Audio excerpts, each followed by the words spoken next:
খাদিজা আক্তার মনি শুনতে পান? জি স্যার, শুনতে পাচ্ছি। ওকে, ফাইন। আমাদের হলো আজকের ক্লাসটা সামারি রাইটিং এর উপর হবে। বৃহস্পতিবারের ক্লাসটা সামারি রাইটিং মানে রিডিং পার্টগুলোর উপরে মূলত। আমরা সামারি রিডিং এ যাব, তার আগে আপনাদের লেটার টু দ্য এডিটরের একটা শিট দিয়েছি রিমালের উপর না, সাইক্লোন রিমালের উপর একটা letter to the editor sheet দিয়েছি, দেখবেন। যারা প্রতিটা গ্রুপে আছে আর অফলাইনে যারা আছেন আমি হার্ড কপি দিয়ে দেবো আপনাদের।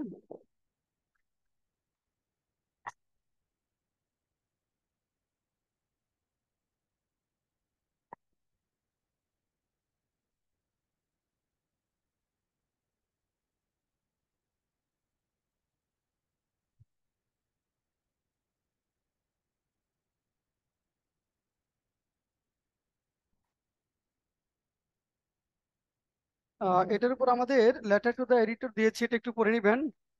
আর আমরা ফোকাস রাইটিং দিব এটার উপর, অর্থাৎ সাইক্লোন রিমালের উপর একটা ফোকাস রাইটিং পড়তে হবে, বিশেষ করে যাদের ক্যাশ 10 ব্যাংক ক্যাশ অফিসার যেটা হবে হাতিদের পরে, ওই পরীক্ষার জন্য ফোকাস রাইটিংটা পড়তে হবে রিমালের উপর।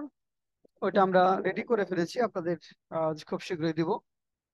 আজকে আমাদের আলোচ্য বিষয় স্যার, হলো, হ্যাঁ, কত নাম্বার পেজে সামারি রাইটিং? সামারি রাইটিং না, বইয়ের লেসন কত দেখেন তো, তিথি পেজ নাম্বার কত?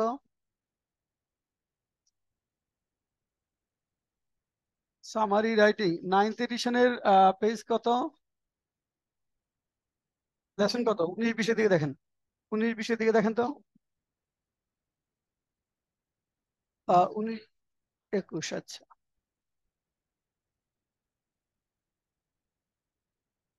লেসন 21, বইয়ের লেসন হলো 21।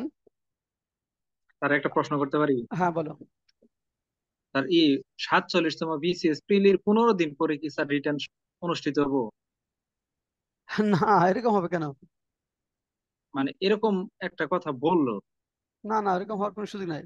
বিসিএস প্রিলির 15 দিন পরে রিটেন হওয়ার কোনো সম্ভাবনা নাই। হ্যাঁ, 15 দিনের মধ্যে রেজাল্ট হবে প্রিলির, 15 দিনের মধ্যে রেজাল্ট হবে। হ্যাঁ হ্যাঁ, তখন রিটেনের ডেট জানাই দিবে আর কি। হ্যাঁ, 15 দিনের মধ্যে প্রিলি রেজাল্ট হবে, তারপরে ডেট জানাই দিবে, এটা ভালো। তো 3 মাস এবারের মতোই সময় পাওয়া যায়, এবার যেমন খুব সময় দিয়েছে 3 মাস না, তো ওইরকম সময় পাওয়া যাবে। আচ্ছা, যাই হোক, আমরা সামারি রাইটিং আলোচনা করব এবং এবার বিসিএস যেটা ছিল মেইন আইডিয়া এবং আপনার অপিনিয়ন, এই বিষয়টাও আলোচনা করব। দুইটার মধ্যে আসলে পার্থক্যটা কোথায়, সামারি রাইটিং এর সাথে মেইন আইডিয়ার মূল কি পার্থক্য রয়েছে, সেটা যাওয়ার আগে আমরা সামারি রাইটিং যদি বলি, সামারি রাইটিং ব্যাংকে আসে প্রেসিস রাইটিং, ব্যাংকে আসে একটা শীট নিয়ে যান, ব্যাংকে আসে precis writing, letter to the editor আমরা দিয়েছি। হ্যাঁ, এই দুইটা জিনিস একই। তো আমরা বিসিএস পরীক্ষায় সামারি রাইটিং এর জন্য সময় পাবো কতটুকু, প্রথম হলো এটার জন্য আমরা টাইম পাবো, দেখেন টাইম পাবো আমরা 25 মিনিটস। সামারি রাইটিং এর জন্য সময় পাওয়া যাবে বিসিএস পরীক্ষায় 25 মিনিটস। এটার জন্য মার্কস হলো 20, এটার জন্য মার্কস হলো আমাদের 20 মার্কস, 20।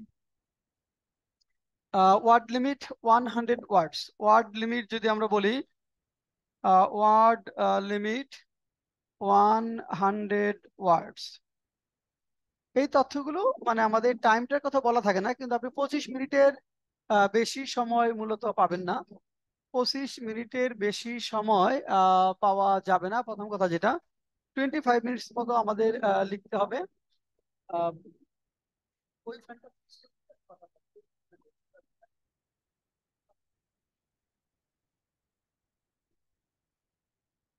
এখন নর্মালি দেখেন যে ওয়ার্ড লিমিট যখন দেওয়া না থাকে, ব্যাংকের পরীক্ষায় যেমন আমাদের ওয়ার্ড লিমিটটা দেওয়া থাকে না, তখন আমাদের প্রেসিস লিখতে হয় বা সামারি লিখতে হয়।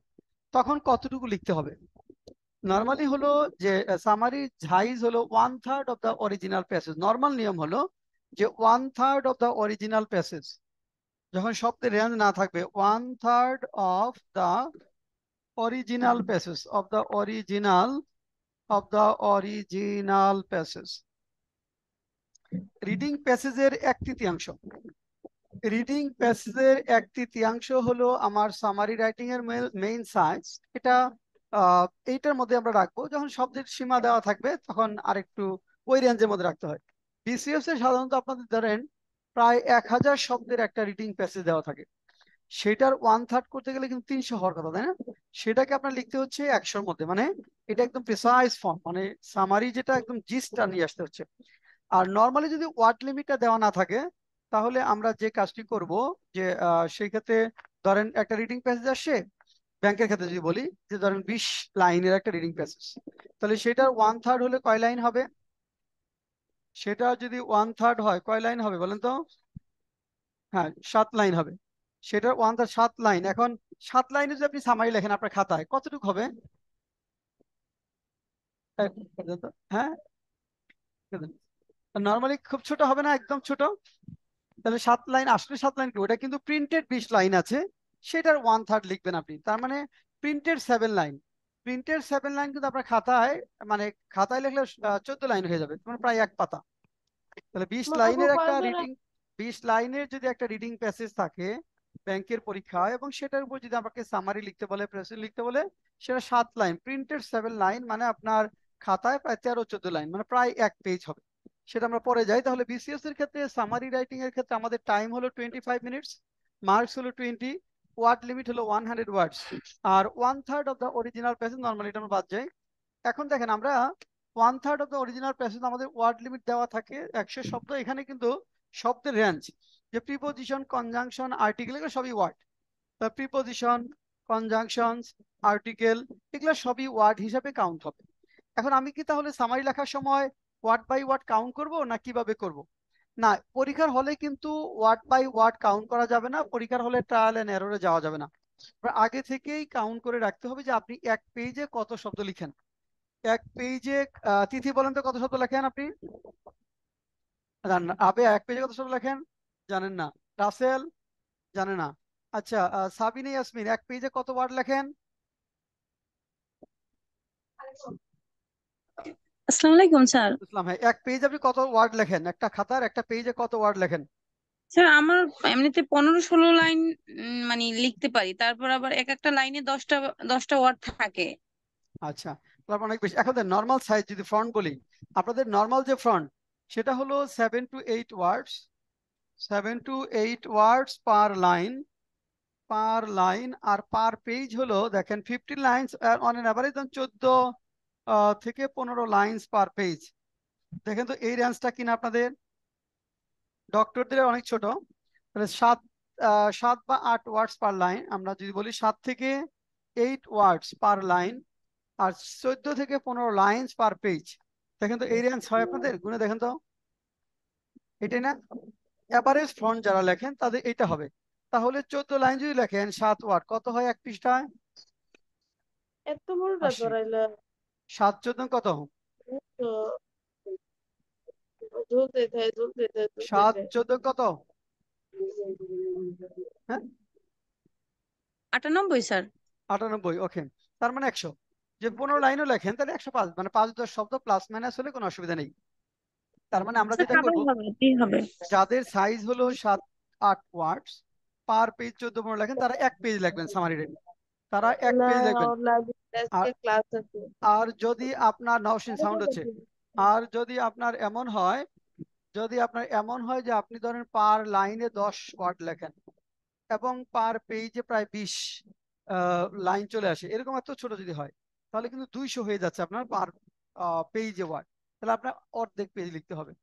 তাহলে আপনার জানতে হবে যে আমি পার মানে পেজে কত শব্দ লিখি। তো পরীক্ষার হলে ওইভাবেই লিখতে হবে, গোনার দরকার নাই। এখন বলতে পারেন স্যার পরীক্ষার খাতা তো, হ্যাঁ, না খাতা লিমিটেড না। এখন দেখেন, নর্মাল দুই একটা জায়গায় লিমিটেড, অনেক জায়গায় এখনো লিমিটেড নাই। এখন যেটা হলো আপনার নর্মালি পরীক্ষায় বলবেন স্যার বিসিএস এর খাতা অনেক লম্বা, চওড়া কম, তাই না? বিসিএস এর খাতা অনেক লম্বা হয়, চওড়া কম হয়, কিন্তু ওইটা যে আপনি এই A4 সাইজ যে খাতা ইউজ করেন আপনারা, মানে যেটা প্রশস্ত বেশি লম্বা একটু কম, ওই একই হবে, পার্থক্য হবে না।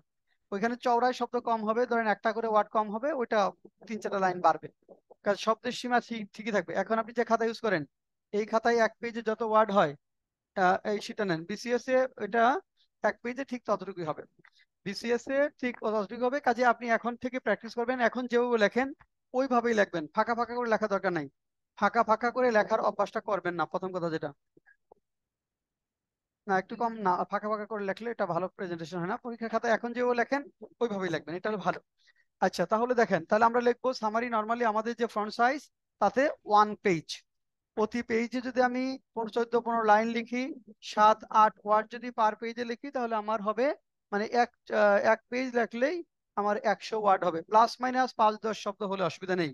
কিন্তু অনেকে এটা লেখার সময় 150 শব্দ লিখে ফেলেন, তখন হুশ হয় যে 1.5 পৃষ্ঠা লিখে ফেলছেন। এটা এটা করা যাবে না কিন্তু। হ্যাঁ, আপনি 100-র মধ্যে থাকবেন, ম্যাক্সিমাম ধরেন যে 10 ওয়ার্ডস প্লাস মাইনাস হতে পারে, তার বেশি না। এখন কোশ্চেন হলো যে সামারি রাইটিং এর সময় আমাদের ডুজ কি হবে। এখন আমরা প্রথম কথা যেটা হবে যে ডুজ অ্যান্ড ডোন্টস যদি যাই আমরা সামারি রাইটিং এর, dos and don'ts, dos and don'ts in writing summary.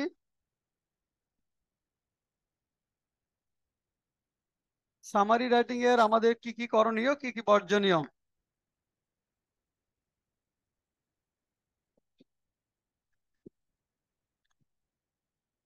Dos কি আমাদের, প্রথম হলো যে আমরা কি রিডিং প্যাসেজটা পড়ে তারপর সামারি লিখবো, না না পড়েই সামারি লিখবো, এই কোশ্চেনটা হতে পারে আপনার জন্য।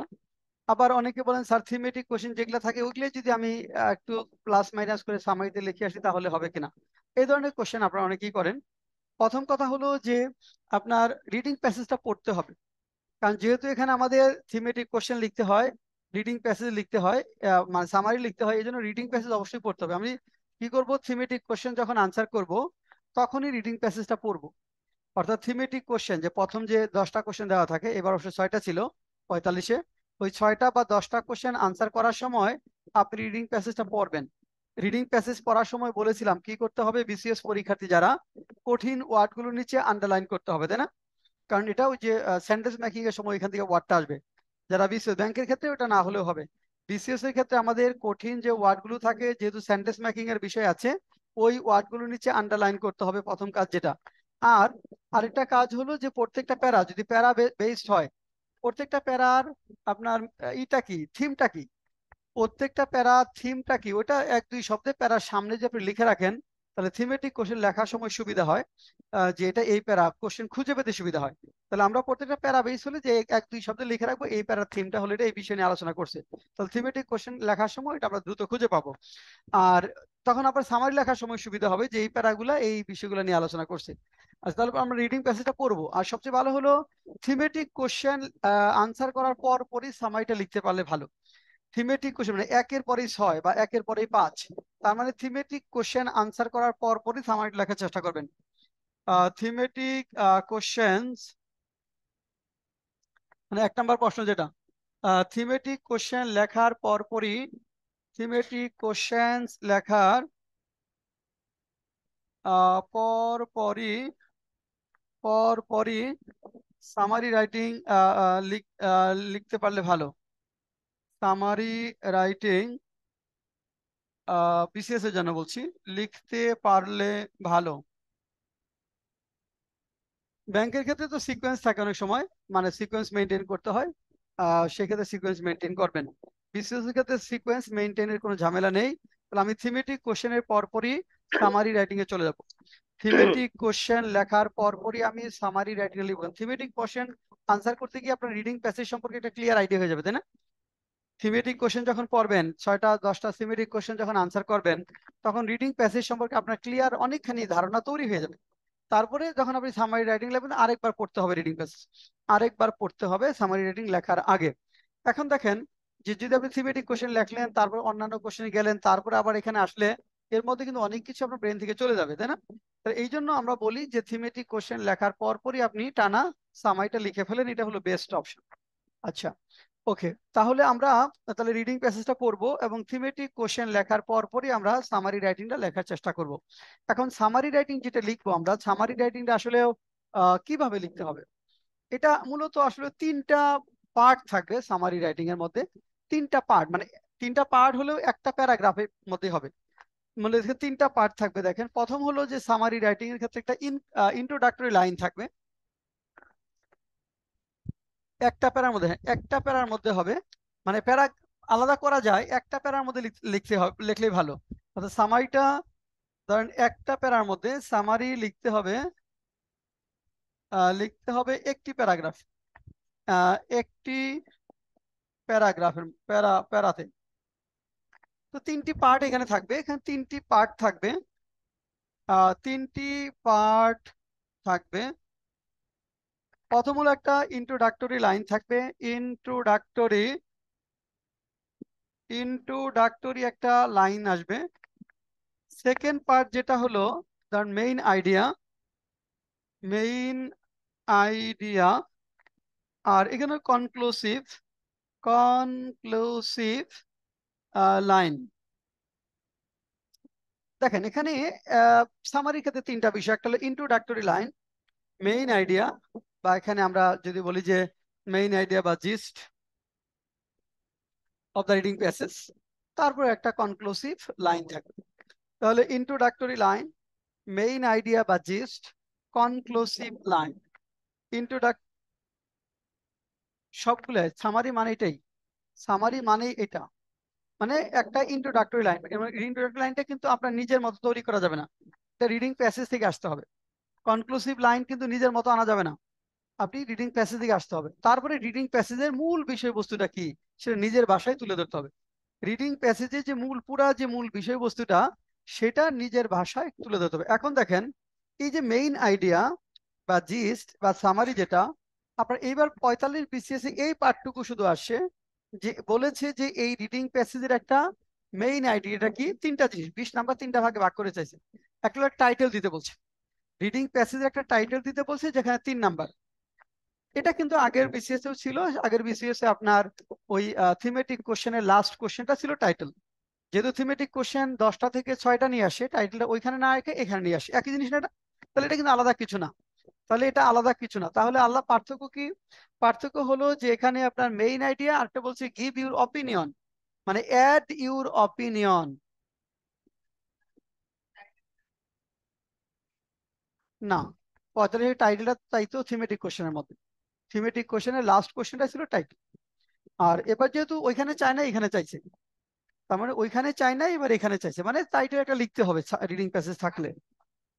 না, আগে সামারিতে কোনো টাইটেল লিখতে হতো না, শুধু সামারি লিখতে হতো, এখানে কোনো অপিনিয়নও দিতে হতো না, মতামতও দিতে হতো না।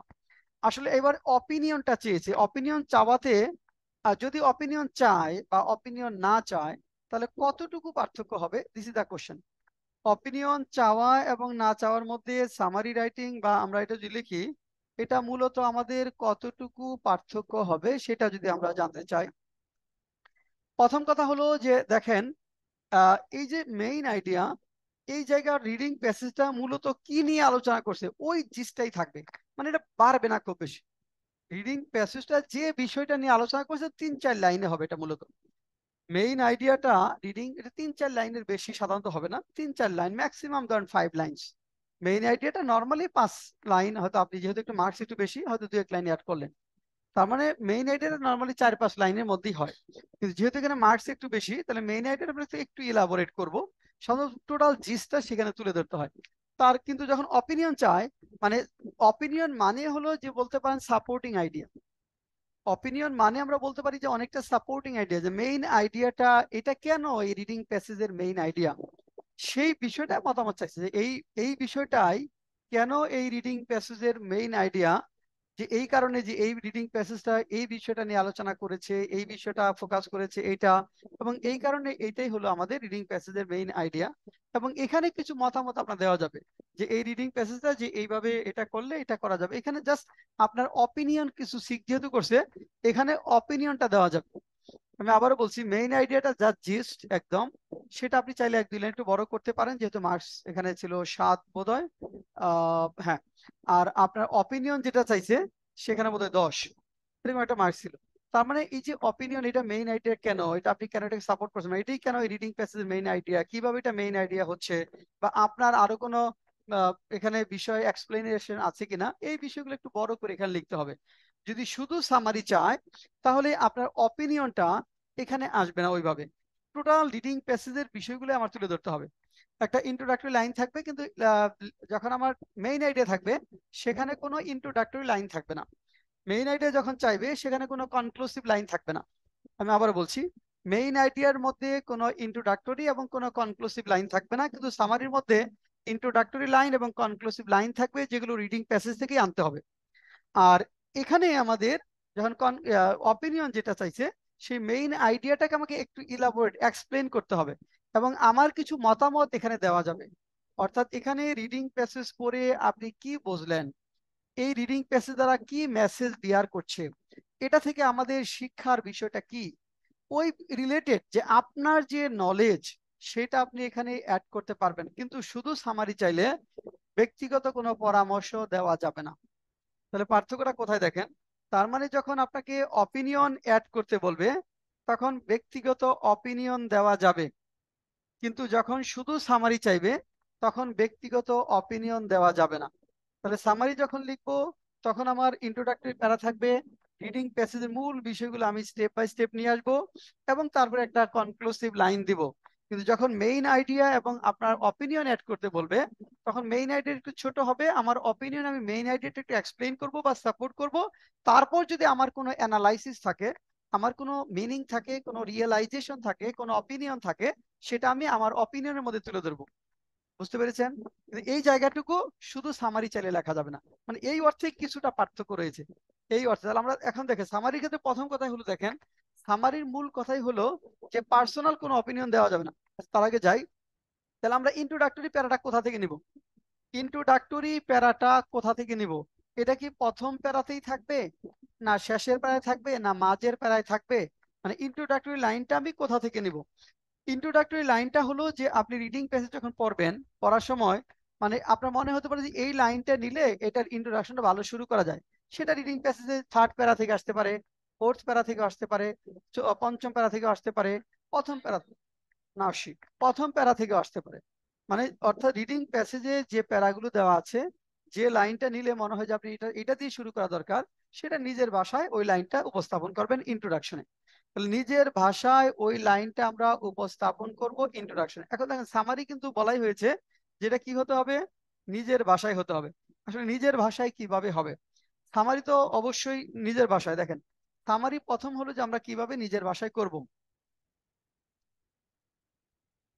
সামারি কিভাবে নিজের ভাষায় লিখতে হবে? প্রথম সামারি কিভাবে নিজের ভাষায় লিখতে হবে।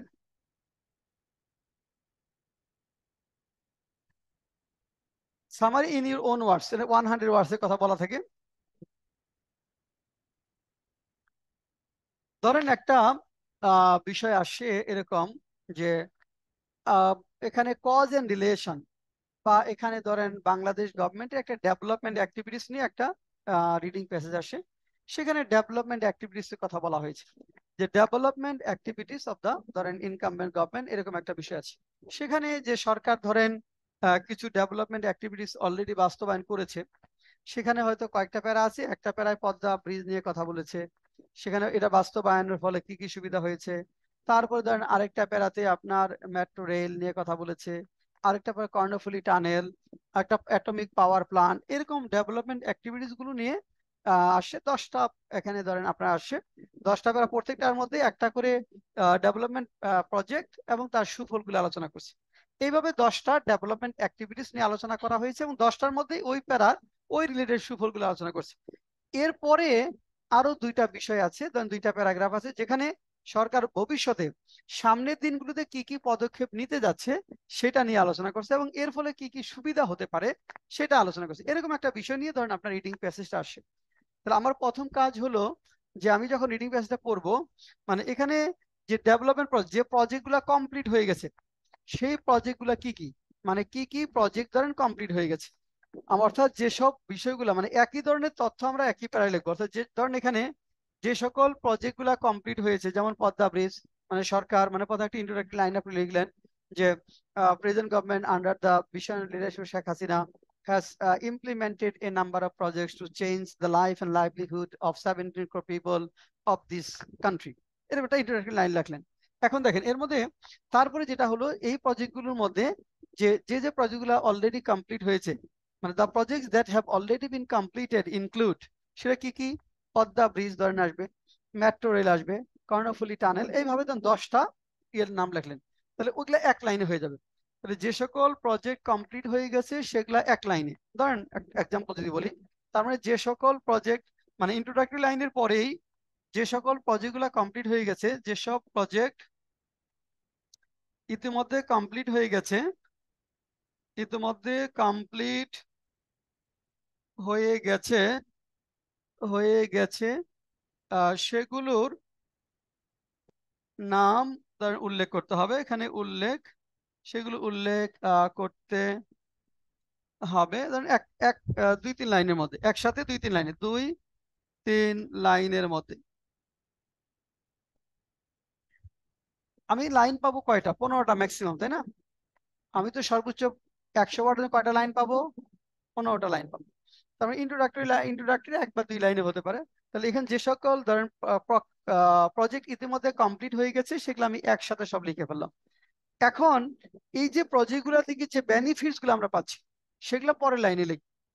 মানে এখন দেখেন তারপরের লাইনটা কি হবে? পরের লাইন বলতে একটা লাইন, মানে একটা লাইন, সে 2-3 লাইনের একটা লাইন হতে পারে। এই প্রজেক্টগুলো থেকে কি কি বেনিফিটস পাওয়া যাচ্ছে সেগুলো একসাথে হবে। অর্থাৎ তারপর দেখেন, তারপর এই প্রজেক্টগুলো থেকে, এই কমপ্লিটেড প্রজেক্ট গুলো কিভাবে মানুষের উপকার করছে, কিভাবে মানুষের উপকার করছে, মানুষের ধরেন উপকার করছে, মানুষের উপকার করছে, তার উল্লেখ করতে হবে, তার উল্লেখ করতে হবে।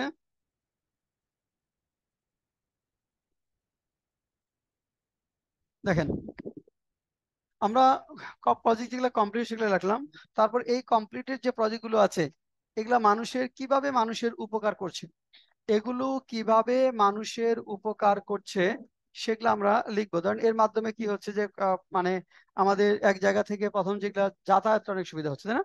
People can easily move from one place to another, মানে এটা আপনি বললেন। ধরেন যেগুলা মেট্রো রেল আছে, পদ্মা, এর ফলে কি হচ্ছে, আর কি কি সুবিধা হচ্ছে? ইলেকট্রিসিটি জেনারেশন, এটা হলো মানুষের জীবনযাত্রা অনেক ইজি হয়ে গেছে, অর্থাৎ লোডশেডিং ধরেন ব্যাপক পরিমাণে কমে গেছে, প্রোডাকশনের গতি পাচ্ছে, তাই না? এইভাবে যে যে বেনিফিট গুলো আমরা পাচ্ছি, এক একটা থেকে এক এক ধরনের বেনিফিট। তারপর বঙ্গবন্ধু স্যাটেলাইট থেকে যেটা আছে, যে এর ফলে কি হচ্ছে যে আমরা যে নিজস্ব স্যাটেলাইট ইউজ করে আমরা কি করতে পারছি, যে অন্যের উপর ডিপেন্ড না করে আমরা নিজেদের স্যাটেলাইট ইউজ করে আমরা যে এইগুলা মানে আমাদের টেরিস্ট্রিয়াল যে অ্যাক্টিভিটি সেগুলা করতে পারছি, এবং এটা ভাড়া দিয়েও কিছু ফরেন রেমিটেন্স আর্ন করা যাচ্ছে। এটা এরকম যে যে বেনিফিট গুলো ধরেন, যে যে বেনিফিট গুলো আছে ওগুলো আপনি ধরেন জিরান ফর্মে বা ইনফিনিটিভ ফর্মে বা নাউন ফর্মে লিখলেন। মানে এখানে দ্য গভর্নমেন্ট বা people of Bangladesh are deriving a number of benefits including, এটা কি কি বেনিফিটস গুলো আছে সেটা আপনি 2-3 লাইনে লিখে ফেললেন, তাহলে এটা শেষ। এরপরে যেটা বলা আছে দেখেন, তো এখানে একটা কথা বলি, এই যে এই লাইন থেকে যখন আমি এই লাইনে আসব তখন এখানে একটা আমাদের কানেক্টরস ইউজ করতে হবে। কানেক্টেড, যেহেতু আমাদের প্যারাগুলা কানেক্টেড হোল হতে হবে, প্রথমে আপনি ইন্ট্রোডাকশন লাইন লিখলেন, তারপরে আমি এখানে একটা ডেভেলপমেন্ট অ্যাক্টিভিটিস যে গভর্নমেন্ট যেগুলা ইমপ্লিমেন্ট করেছে সেগুলা বললাম, তারপরে এর ফলে যে মানুষ অলরেডি সুবিধা পাওয়া শুরু করেছে সেখানে একটা কি, যে অ্যাজ এ কনসিকুয়েন্স, তাই না, as an outcome of all this completed project, হ্যাঁ, the people have started deriving benefits, this include, এই বেনিফিট গুলা বললাম, তাহলে একটা কানেক্টর অ্যাজ এ কনসিকুয়েন্স বা consequently as an outcome of it, এবার একটা কানেক্টিং লাইন করলেন। লেখার পরে এরপরে চলে যাচ্ছেন যে প্রজেক্টগুলো আপনার হাতে নিয়েছে গভর্নমেন্ট, আরো কিছু প্রকল্পের কথা চিন্তা করছে, সেটা প্রপোজড যে প্রজেক্টগুলো আছে ধরেন, এরপরে সেটা প্রপোজড প্রজেক্টগুলো আমরা কি করব। এখন দেখেন যে এরপরে প্রপোজড প্রজেক্টগুলো যেগুলো আছে সেগুলা নিয়ে কথা বলতে হবে। এরপর ধরেন যে প্রপোজড যে প্রজেক্টগুলো আছে সেগুলো নিয়ে কথা বলতে হবে, সেগুলোর বর্ণনা দিতে হবে, বর্ণনা দিতে হবে। কিছু প্রজেক্ট প্রপোজ আকারে সরকার পরিকল্পনা করছে, প্ল্যানিং ফেজের মধ্যে আছে এবং এগুলা করবে বলে মন স্থির করছে, তাহলে এটা আমরা বর্ণনা দিব যে আরো এই প্রজেক্টগুলো সরকার মানে বাস্তবায়ন করার জন্য নিজস্ব ফান্ড থেকে বা এইভাবে এত সময়ের মধ্যে, এত টাইম ফ্রেমের মধ্যে বাস্তবায়ন করার জন্য পরিকল্পনা নিয়ে আগাচ্ছে বা পরিকল্পনা প্রণয়ন করেছে। এখন আবারও আসেন এটা আমরা প্রথমে কমপ্লিটেড প্রজেক্ট পেলাম, তারপর এখান থেকে আউটপুট পেলাম। এখন আবার বলছি যে প্রপোজ প্রজেক্ট, এখানে যখন এখান থেকে যখন আমি আইডিয়া এখানে জাম্প করব, তখন আমাকে আরেকটা কানেক্টরস ইউজ করতে হবে। সেই কানেক্টরসটা কি হতে পারে?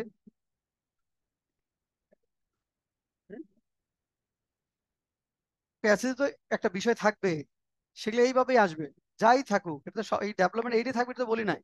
প্যাসেজে এই বিষয় এরকমই বিষয় তো থাকবে, থাকবে না? না কি থাকবে?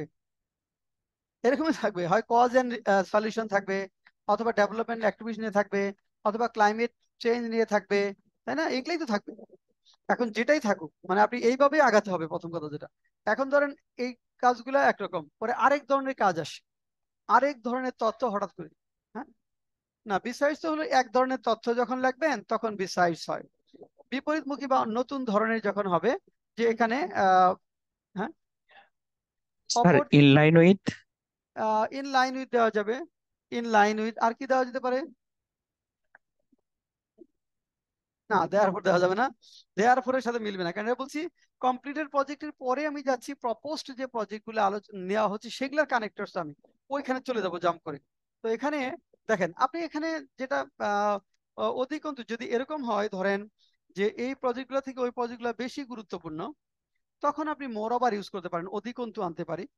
যদি এরকম হয় যে এই প্রজেক্টগুলো থেকে কম গুরুত্বপূর্ণ, তখন আপনি কি দেখেন, আপনি বিসাইজ বলছেন না, তাছাড়া বিসাইজটা একটু দুর্বল হয়। এখানে অ্যাপার্ট ফ্রম দিস ইউজ করতে পারেন। then apart from this completed project, then apart from আপনি apart from মানে এগুলো ছাড়া, যে apart from this completed projects, the government have planned to implement some other mega projects with self finance over a period of 10 বা 20 years from today, এরকম লেখলেন।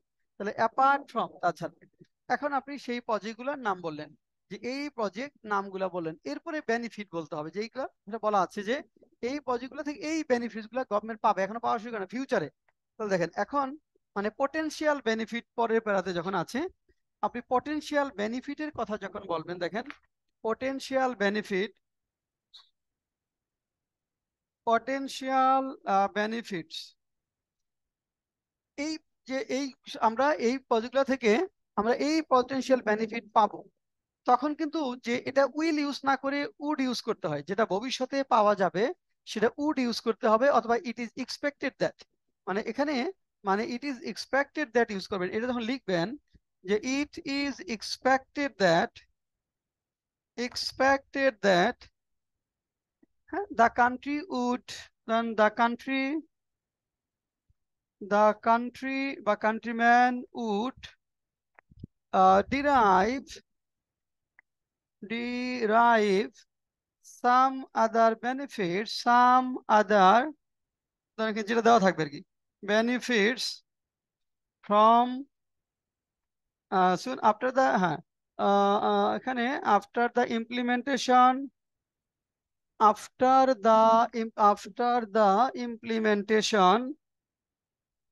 implementation of the project. It is expected that the country would derive some other benefits after the implementation. দেখেন তাহলে কি হলো, it is expected that the country would derive some other benefits after the implementation of dash dash this project, এটা বললেন। তারপরে আপনার হলো একটা কনক্লুসিভ লাইন, এটা বলার পরে আপনার হবে একটা, দেখেন আসবে একটা হলো একটা কনক্লুসিভ লাইন। এরপরে আমাদের আসবে হলো একটা কনক্লুসিভ, একটা লাস্ট সবার শেষে একটি কনক্লুসিভ লাইন লিখতে হবে, কনক্লুসিভ লাইন লিখতে হবে, একটা এক দুই লাইন লিখতে হবে,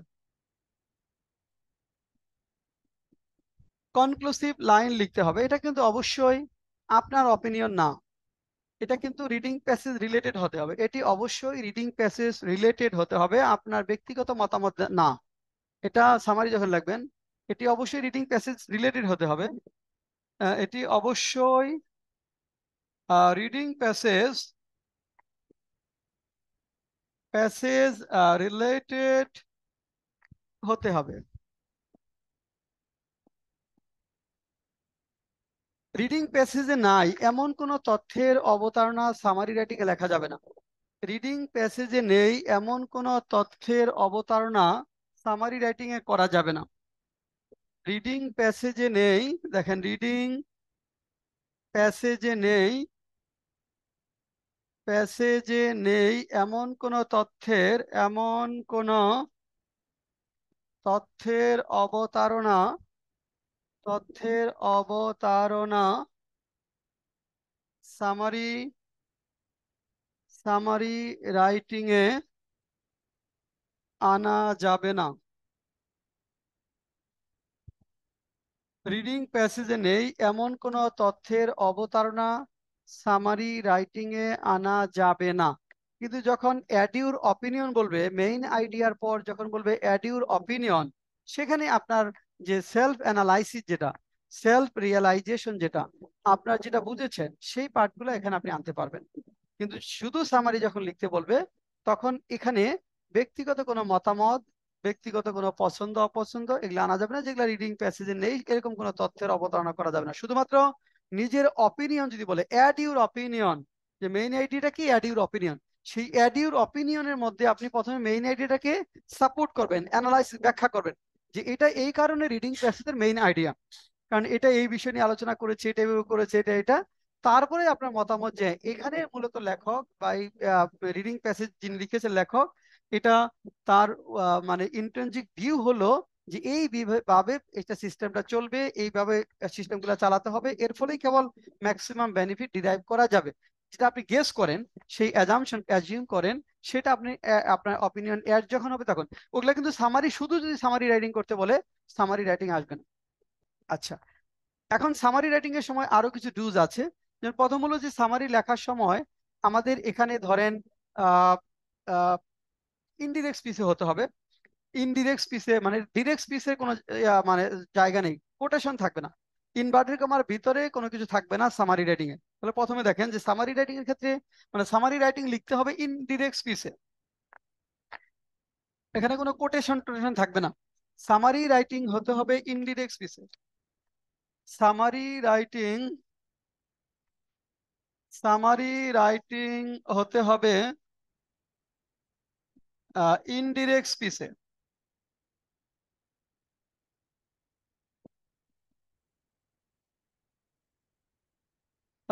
ইনডিরেক্ট সামারি রাইটিং হতে হবে ইনডিরেক্ট স্পিচে। সামারি রাইটিং হতে হবে ইনডিরেক্ট স্পিচে। এখানে আমাদের ডিরেক্ট স্পিচের কোনো জায়গা নেই, কোনো বিষয় থাকবে না। সামারি হতে হবে আমাদের ইনডিরেক্ট স্পিচে। এখানে দেখেন সকল প্রকার এক্সাম্পল ইলাস্ট্রেশন বাদ দিতে হবে। সকল প্রকার এক্সাম্পলস ইলাস্ট্রেশন বাদ দিতে হবে। সকল প্রকার এক্সাম্পলস ইলাস্ট্রেশনস বাদ দিতে হবে, বাদ দিতে হবে। সকল প্রকার এক্সাম্পলস ইলাস্ট্রেশনস বাদ দিতে হবে। সকল প্রকার এক্সাম্পলস ইলাস্ট্রেশন বাদ দিতে হবে সামারি লেখার সময়। সকল প্রকার এক্সাম্পলস ইলাস্ট্রেশনস বাদ দিতে হবে। কিভাবে তাহলে আমি লিখবো? ধরেন বাংলাদেশ একটা অ্যাচিভমেন্ট করেছে, সেই অ্যাচিভমেন্টের উপর একটা রিডিং প্যাসেজ এসেছে এবং সেটার অ্যাচিভমেন্টটাকে রিকগনাইজ করে বিশ্ব নেতারা, যেমন হয়তো ভারতের প্রধানমন্ত্রী নরেন্দ্র মোদী একটা কথা বলেছে, সেটা ইনভার্টেড কমার ভিতরে আছে। আইএমএফ প্রধান একটা কথা বলেছেন, সেটাও আছে। ওয়ার্ল্ড ব্যাংক প্রধান একটা কথা বলেছেন, সেটাও ইনভার্টেড কমার ভিতরে আছে। আমেরিকার প্রেসিডেন্ট একটা কথা বলেছেন, এরকম আছে। তার মানে দেখা যাচ্ছে যে 5-6 জনের উদ্ধৃতিটা আমাদের ইনভার্টেড কমার ভিতরে আছে। বাংলাদেশে একটা রিডিং মানে প্যাসেজ অ্যাচিভমেন্ট নিয়ে একটা রিডিং প্যাসেজ লেখা হয়েছে সেখানে। এখন তাহলে আমি কি করব? তাদের কথা তো এগুলা এক্সাম্পলস, তাই না, ইলাস্ট্রেশনস, এটা আবার ইনডিরেক্ট স্পিচের মধ্যে আছে, ওগুলা তো বাদ দিতে হবে। কিন্তু ওরা সব কথাই কি আমি বাদ দিতে পারবো? তাহলে কি গুরুত্বটা থাকবে সেটা? এমনকি আমি এরকম লিখবো যে নরেন্দ্র মোদীর কথা বলবো কিন্তু বাইডেনের কথা বলবো না, এরকম? বা ওয়ার্ল্ড ব্যাংক আইএমএফ বাদ দিয়ে শুধু বিশ্ব নেতাদের কথা বলবো? কি করবেন এই ক্ষেত্রে বলেন তো? হ্যাঁ, সবার কথা বাদ দিয়ে তাহলে কি ওই মূল যেটা যে ইম্পর্টেন্স একটা বিষয়, এখানে যে বড় ধরনের একটা অ্যাচিভমেন্ট হয়েছে, সেই সেন্সটা কি আসবে? কিভাবে লিখবো? না, ওদের কথা বলতে হবে। কিভাবে বলবেন? ওদের কথা ওরা কথা পড়তে গেলে মিনিংফুল কথা, তাই না? তাহলে তাদের কথা বলতে হবে, তাহলে সেই কথাটা কিভাবে বলবেন? তো প্যাসিভ সেন্সে বলা যাবে? প্যাসিভ সেন্সে কিভাবে প্যাসিভ সেন্সে বলতে চান সাবিনা ইয়াসমিন বলেন। স্যার আমরা যেভাবে অ্যাক্টিভ থেকে প্যাসিভ করি, ও ওনার মানে বাই তারপর দিয়া তারপর যদি ওনার মানে ওনার আচ্ছা, নাম না প্যাসিভ সেন্সে না। তিথি কি করবেন, কি উপস্থাপন, তাদের কথা বলতে হবে কিন্তু। হ্যাঁ, গুড, হাইলি গুড। হ্যাঁ, ও প্রশংসা যদি কথা হলে প্রশংসার কথা বলবো। যেহেতু আমাদের অ্যাচিভমেন্ট নিয়ে তারা কথা বলছে, প্রশংসাই হবে না? সবাই তো প্রশংসাই হবে। তাহলে তাদের সবাই কিন্তু প্রশংসা। তারা কারা? World leaders and head of international organisation. তাহলে highly pressed the performance of Bangladesh in this field, শেষ। অর্থাৎ আপনি যখন লিখবেন, ধরেন এখানে যখন এটা লিখবেন যে ভেরিয়াস ওয়ার্ল্ড লিডার্স, হ্যাঁ এখানে ধরেন the world leaders, the world leaders and the head of various international organization, head of various international organizations highly praised the performance, highly praised the performance by attainment of Bangladesh in dash কোন sector সে লিখলেন। The world leaders and head of various international organizations highly praised the performance of Bangladesh in dash in this field. এই ফিল্ডে highly praise করেছে বাংলাদেশের পারদর্শিতা বা বাংলাদেশের পারফরমেন্সটা। তাহলে দেখুন সবার কথা চলে আসে না? আচ্ছা, the world leaders and head of various international organizations highly praised the performance of Bangladesh in women and say in women empowerment and reduction in child and mother mortality rate। এটা দিয়ে দিলেন। এখন যদি এরকম হয়, ধরেন তারা বাংলাদেশের একটা মানে একটা সিদ্ধান্ত, একটা কাজকে তারা এখানে কন্ডেম করেছে, নিন্দা করেছে। সেখানে কারা? সেখানে হয়তো আছে ধরেন অ্যামনেস্টি ইন্টারন্যাশনাল, এখানে হয়তো আছে হিউম্যানিটেরিয়ান যে অর্গানাইজেশন গুলো আছে, দেশি এবং বিদেশি যে হিউম্যানিটেরিয়ান অর্গানাইজেশন আছে, তারা বাংলাদেশের এই কর্মকাণ্ডগুলোকে তারা ধরেন এটা কন্ডেম করেছে, নিন্দা করেছে। তখন আমরা লিখবো যে তখন তো ওয়ার্ল্ড লিডার্স হবে না, যে ওয়ার্ল্ড লিডার্স থাকে ওয়ার্ল্ড লিডার্স আনবেন। যে ওয়ার্ল্ড লিডার্স না থাকে তাহলে different local and international, national and international humanitarian organizations highly condemned the performance of Bangladesh in this field। condemned কথা হলো highly praised, আর এখানে condemned বা highly condemned, হ্যাঁ, বাংলাদেশ ডিসিশন রিগার্ডিং XYZ। তাহলে আপনি বললেন এইভাবে বললে যেটা হবে সেটা হলো ওই দুইটা পার্ট। তাহলে তাদের কথাগুলো আমরা, যদি আপনি এখানে ধরেন ভারতের প্রধানমন্ত্রীর কথা বলেন, তখন আপনার অবশ্যই জো বাইডেনের কথা বলতে হবে, তাই না? ওয়ার্ল্ড ব্যাংকের প্রধানের কথা যদি বলেন, তাহলে IMF প্রধান তো বাদ দেওয়া যাবে না। একটা বললে কিন্তু সবগুলো অটো চলে আসতে থাকবে। এই জন্য তাদের কারো কথা না বলে তারা কারা এটা বলে তারা কি বলেছেন জিসটা এখানে আমরা সামাইতে নিয়ে আসবো। আচ্ছা, আরেকটা বিষয় হলো এখানে ধরেন আরেকটা বিষয় যেটা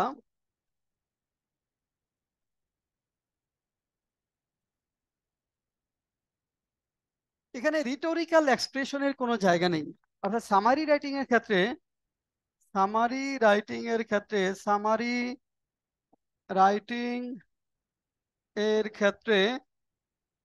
রিটোরিক্যাল এক্সপ্রেশন এর কোনো জায়গা নেই। সামারি এক্সপ্রেশনের ক্ষেত্রে রিটোরিক্যাল এক্সপ্রেশন, সামারি রাইটিং এর ক্ষেত্রে রিটোরিক্যাল এক্সপ্রেশন, অলংকার বহুল ভাষা,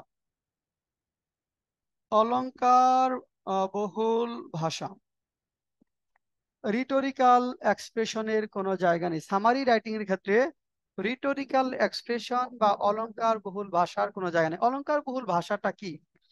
যেমন ধরেন একজন নেতা যখন বক্তৃতা দেন, তখন মানুষকে উজ্জীবিত করার জন্য, যে একটা ঘটনা বোঝানোর জন্য অনেকগুলো অ্যাডজেক্টিভ নিয়ে আসেন না? মানুষকে জাগানোর জন্য, উদ্দীপ্ত করার জন্য কি করেন?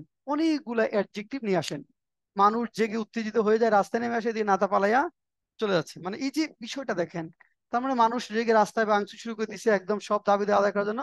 ওইদিকে নেতা কিন্তু বিদেশে গিয়ে বসে রয়েছে। হ্যাঁ, অথবা ধরেন এইটাকে ক্যাপিটালাইজ করে সে অনেক টাকা পয়সা করে তারপর পালাই যাচ্ছে, বা একটা সময় পর আর নাই। মানে এই যে যে বিষয়টা, তার মানে এই যে না সবাই না, আমাদের দেশে নেতারা ভালো অবশ্য, মানে অনেক দেশে আছে এরকম। হ্যাঁ, অনেক দেশে আছে যে জনগণকে উত্তেজিত করে রাস্তায় নামাই দিয়ে সে ক্ষমতায় এসে তারপরে লুটপাট করে সে চলে যাচ্ছে অন্য দেশে, বা জনগণ যেখানে আছে সেখানেই। তার মানে এই যে বিষয়টা, এই রিটোরিক্যাল এক্সপ্রেশন গুলা থাকবে না সামারি রিডিং ক্ষেত্রে। ধরেন একটা কথার মধ্যে দেখা গেলো 10-12টা অ্যাডজেক্টিভ আছে। এটা কোথায় দেখা যায়? এটা হলো বক্তৃতায় দেখা যায়। কোনো আপনি যখন সংবাদপত্রে কোনো ঘটনা পড়েন, ওইটার মানে ঘটনাটা বোঝানোর জন্য অনেকগুলা অ্যাডজেক্টিভের অবতারণা করা হয় লেখার ক্ষেত্রে, প্রোজ রাইটিং এর ক্ষেত্রে। প্রোজ রাইটিং এবং স্পিচের মূল ভাষাই হলো কলমের জোর, যেটা হলো সেটাই হলো আপনার রিটোরিক্যাল এক্সপ্রেশন, তাই না? ওই যে জহির রায়হানের একটা লেখা পড়ছিলাম যে সাংবাদিকদের কলম দিয়ে রক্ত ঝরছে। হ্যাঁ, মানে লেখার যে বিষয়গুলো বোঝানোর জন্য এরকম করা হচ্ছে। নেতার কথায় মানে আগুন বের হচ্ছে, মানে এরকম যে বিষয়গুলা, ওই আগুন যে বের হচ্ছে, ওই আগুনের মানে ফুলকিটা, মানে আপনার অত সবগুলো আনা দরকার নেই। মানে হয়তো 10টা-12টা অ্যাডজেক্টিভ বলেছে, আপনি 2-3টা অ্যাডজেক্টিভের মাধ্যমে এটা কভার করে চলে আসবেন। 2-3টা অ্যাডজেক্টিভের মাধ্যমে আমরা এটা কভার করে চলে আসবো, মানে ওই বক্তৃতা এই রিটোরিক্যাল এক্সপ্রেশন থাকবে না। যত বেশি কম শব্দ এখানে ইউজ করে মূল বিষয়টা তুলে নিয়ে আসা যায়, তত আপনার কাজ করতে হবে। তাহলে রিটোরিক্যাল এক্সপ্রেশন বা অলংকার বহুল ভাষা যেটা, এটা সামারি রাইটিং এ থাকবে না। যেগুলো ইউজ না করলেই মূল সেন্সটা আসবে না, শুধুমাত্র আপনি সেই রিটোরিক্যাল মানে ওই 2-3টা শব্দ এখানে ব্যবহার করবেন। ওকে, আচ্ছা, তার মানে কি যে ওইখানে ধরেন অনেকগুলো ঘটনা আছে। আবার এখানে হলো আরেকটা কথা এখানে বলা হচ্ছে যে আপনার আহ, এখানে সামারি রাইটিং এর তথ্যগুলো হতে হবে এক্সপ্লিসিট, ইমপ্লিসিট না। যেমন ধরেন আরেকটা বিষয় হলো যে সামারি রাইটিং এর তথ্যগুলো হতে হবে এক্সপ্লিসিট। সামারি রাইটিং এর সামারি রাইটিং এর তথ্যগুলো হতে হবে, তথ্যগুলো হতে হবে হতে হবে এক্সপ্লিসিট, মানে সুনির্দিষ্ট। এক্সপ্লিসিট মানে সুনির্দিষ্ট। মানে এখানে ইমপ্লিসিট নয়, ইমপ্লিসিট মানে অস্পষ্ট নয়, অস্পষ্ট নয়। হ্যাঁ, ইমপ্লিসিট নয়, ইমপ্লিসিট নয়। তাহলে সামারি রাইটিং এর তথ্যগুলো হতে হবে এক্সপ্লিসিট, সুনির্দিষ্ট, মানে স্পষ্টভাবে প্রকাশিত। এক্সপ্লিসিট কোনো ইস্যু থাকবে না। এক্সপ্লিসিট আর ইমপ্লিসিটের ধারণা, ইমপ্লিসিট বলতে আমরা কি বুঝি, এটা আমাকে কি একটু মঞ্জুরুল ইসলাম বুঝাইতে পারবেন যে এটা ইমপ্লিসিট আইডিয়া, এটা এক্সপ্লিসিট আইডিয়া? স্যার ইমপ্লিসিট বলতে স্যার ওই কোন একটা ফলাফল যেটা স্যার, মানে ফলাফল যেটা ওখানে উল্লেখ নাই, তবে ফলাফলটা কি হতে পারে আমরা অনুমান করতে পারি। সেটা এক্সপ্লিসিট না implicit? Implicit sir. Implicit, good. আর এক্সপ্লিসিট? আর এক্সপ্লিসিট হচ্ছে স্যার সুস্পষ্ট কোন একটা বর্ণনা বা স্পষ্ট কোন একটা বর্ণনা। Okay, good. হ্যাঁ, ভালো বলেছে। ইমপ্লিসিট না অস্পষ্ট, ওইখানে স্পষ্ট করে কিছু বলা নাই, কিন্তু ঘটনা পড়ে বোঝা যায় যে এটা বলছে। তা এখন আপনি সামারি যখন লিখবেন, প্রোস পড়ে যেমন আপনি বুঝলেন যেটা মিনিং হলো এটা, সামারি ক্ষেত্রে পুরো ঘটনা অবলম্বন না করে এটা স্পেসিফিক বলতে হবে এটা এই জিনিস। যেমন ধরেন এটা একটা বিষয় বলা আছে যে একটা, ধরেন আপনি প্যাসেঞ্জার্স এবং গাড়ির একটা উদাহরণ এখানে দেওয়া আছে। যে ধরেন গাড়ি যখন আসে, তখন প্যাসেঞ্জাররা গাড়িতে ওঠে, তারা নিজেদের গন্তব্য যেখানে আছে সেখানে জন্য ওঠে, সেখানে নেমে যায়। মানে এখানে এরকম বলা হচ্ছে। তারপর ওখানে মাঝখানে কন্ট্রাক্টর বা যারা সুপারভাইজার আছে তারা ভাড়ার জন্য আসেন, তারপর যাত্রীরা ভাড়া দেন। কেউ কেউ দেখা যায় ভাড়া কম বেশির জন্য হয়তো এখানে ঝগড়াঝাটি করেন। হ্যাঁ, এই গরমের মধ্যে অনেকেই খেই হারিয়ে ফেলেন। আবার নামার আগে অবশ্যই তাকে ভাড়া দিয়ে যেতে হয়। মানে সেন্সটা বোঝাতে চাচ্ছে। তারপরে বলা আছে যে গাড়ির মালিক এবং যারা যাত্রী, তাদের মধ্যে কিন্তু ভাড়া দিতে হবে এরকম কোনো চুক্তি নাই, কিন্তু তারপরে ভাড়া দিতে হয়। মানে সেন্সটা হলো পুরো ঘটনাটা দিলে জিসটা হলো যে আপনি আপনি যখন গাড়িতে ওঠেন, মালিকের সাথে যে ভাড়া দিতে হবে তার কোনো চুক্তি আছে? এক্সপ্লিসিট কোনো কন্ট্রাক্ট আছে, ডিড আছে? না, ওটা ইমপ্লিসিট। এই কন্ট্রাক্টটা ইমপ্লিসিট, যে গাড়িতে উঠলে আপনাকে ভাড়া দিতে হবে, এটা লেখা থাকতে হয় না। তাহলে এটা মানে হলো জিসটা যখন লিখবেন যে গাড়িতে চললে এটা ভাড়া দিতে হবে, এটা এটা হলো এটা নিয়ম, মানে এটা হলো এক্সপ্লিসিট, গাড়িতে উঠলে ভাড়া দিতে হবে, এটা লিখিত না থাকলে চুক্তিতে না থাকলে করতে হবে। ওই জাস্ট তাই আপনি জিসটা এখানে নিয়ে আসবেন। আচ্ছা, আর ধরেন আচ্ছা, এক্সপ্লিসিট ইমপ্লিসিট বিষয় আরেকটা হলো যেখানে সকল প্রকার সকল প্রকার ধরেন ডেট, ইয়ার এগুলা বাদ দিতে হয়। সাধারণত সকল প্রকার ডেট, ইয়ার এগুলা বাদ দিয়ে সাধারণত এখানে দেখেন সাধারণত সকল প্রকার ধরেন ডেট, তারিখ, ইয়ার, ডেটা, পার্সেন্টেজ বাদ দিতে হয়। ডেটা, পার্সেন্টেজ বাদ দিতে হয়। সাধারণত সকল প্রকার ডেটা, ডেট, তারিখ, ইয়ার, ডেটা, পার্সেন্টেজ ইত্যাদি বাদ দিতে হয়। এগুলো বাদ দিয়ে আমি আসলে কিভাবে লিখবো, এটা অনেকের ক্ষেত্রে খুব চ্যালেঞ্জিং হয়। যখন একটা প্যারাগ্রাফের মধ্যে অনেকগুলো প্যারার মধ্যে প্রত্যেকটা প্যারার মধ্যে প্রায় ইয়ার থাকে, ইয়ার কেন্দ্রিক প্যারাগ্রাফ যখন হয়, ডেটা বেসড অনেক থাকে, পার্সেন্টেজ অনেক, তখন অনেক কোনটা বাদ দিব আমি, কোনটা রাখবো, এইটা চুজ করতে আমাদের অনেকেরই অসুবিধা হয়। সেটা আমরা কিভাবে করব আসলে দেখেন, এখন ধরেন বাংলাদেশের অ্যাচিভমেন্ট নিয়ে একটা আর্টিকেল আসে, গত 50 বছরে বাংলাদেশের অ্যাচিভমেন্ট। সেখানে প্রথম প্যারাতে তো কয়েকটা প্যারা আছে, প্রথম প্যারাতে 1970s এর ঘটনা বলা আছে। এই 1970s, এই দশকের ক্ষেত্রে বলা হয়েছে যে 1970s এর ক্ষেত্রে আমাদের যুদ্ধ বিধ্বস্ত দেশ ছিল, এবং এই সময় যুদ্ধ বিধ্বস্ত দেশ থাকার কারণে আমাদের ইকোনমি টালমাটাল অবস্থায় ছিল। তারপরে আবার আমাদের বঙ্গবন্ধু শেখ মুজিবুর রহমানকে হত্যা করা হয়েছে, এই সময় মিলিটারি ইন্টারভেনশন হয়েছে, অর্থাৎ দেশ একটা অনিশ্চিত গন্তব্যের দিকে গিয়েছে। এরকম অনেকগুলা বিষয় এখানে আলোচনা করা হয়েছে, এবং এখানে মূল কথা হলো যে ইকোনমিক আমাদের খুবই ধরেন স্লো ছিল। আচ্ছা, এরপরে আবার ধরেন 1980s যদি আমরা বলি, যে এখানে ধরেন এই দুইটা ইয়ারের অলমোস্ট সেম নেচারের, যে এই দুইটা অলমোস্ট দেখা যাচ্ছে সেম নেচার। আমাদের অনেক সমস্যা, জর্জরিত সমস্যার কথা বলছে।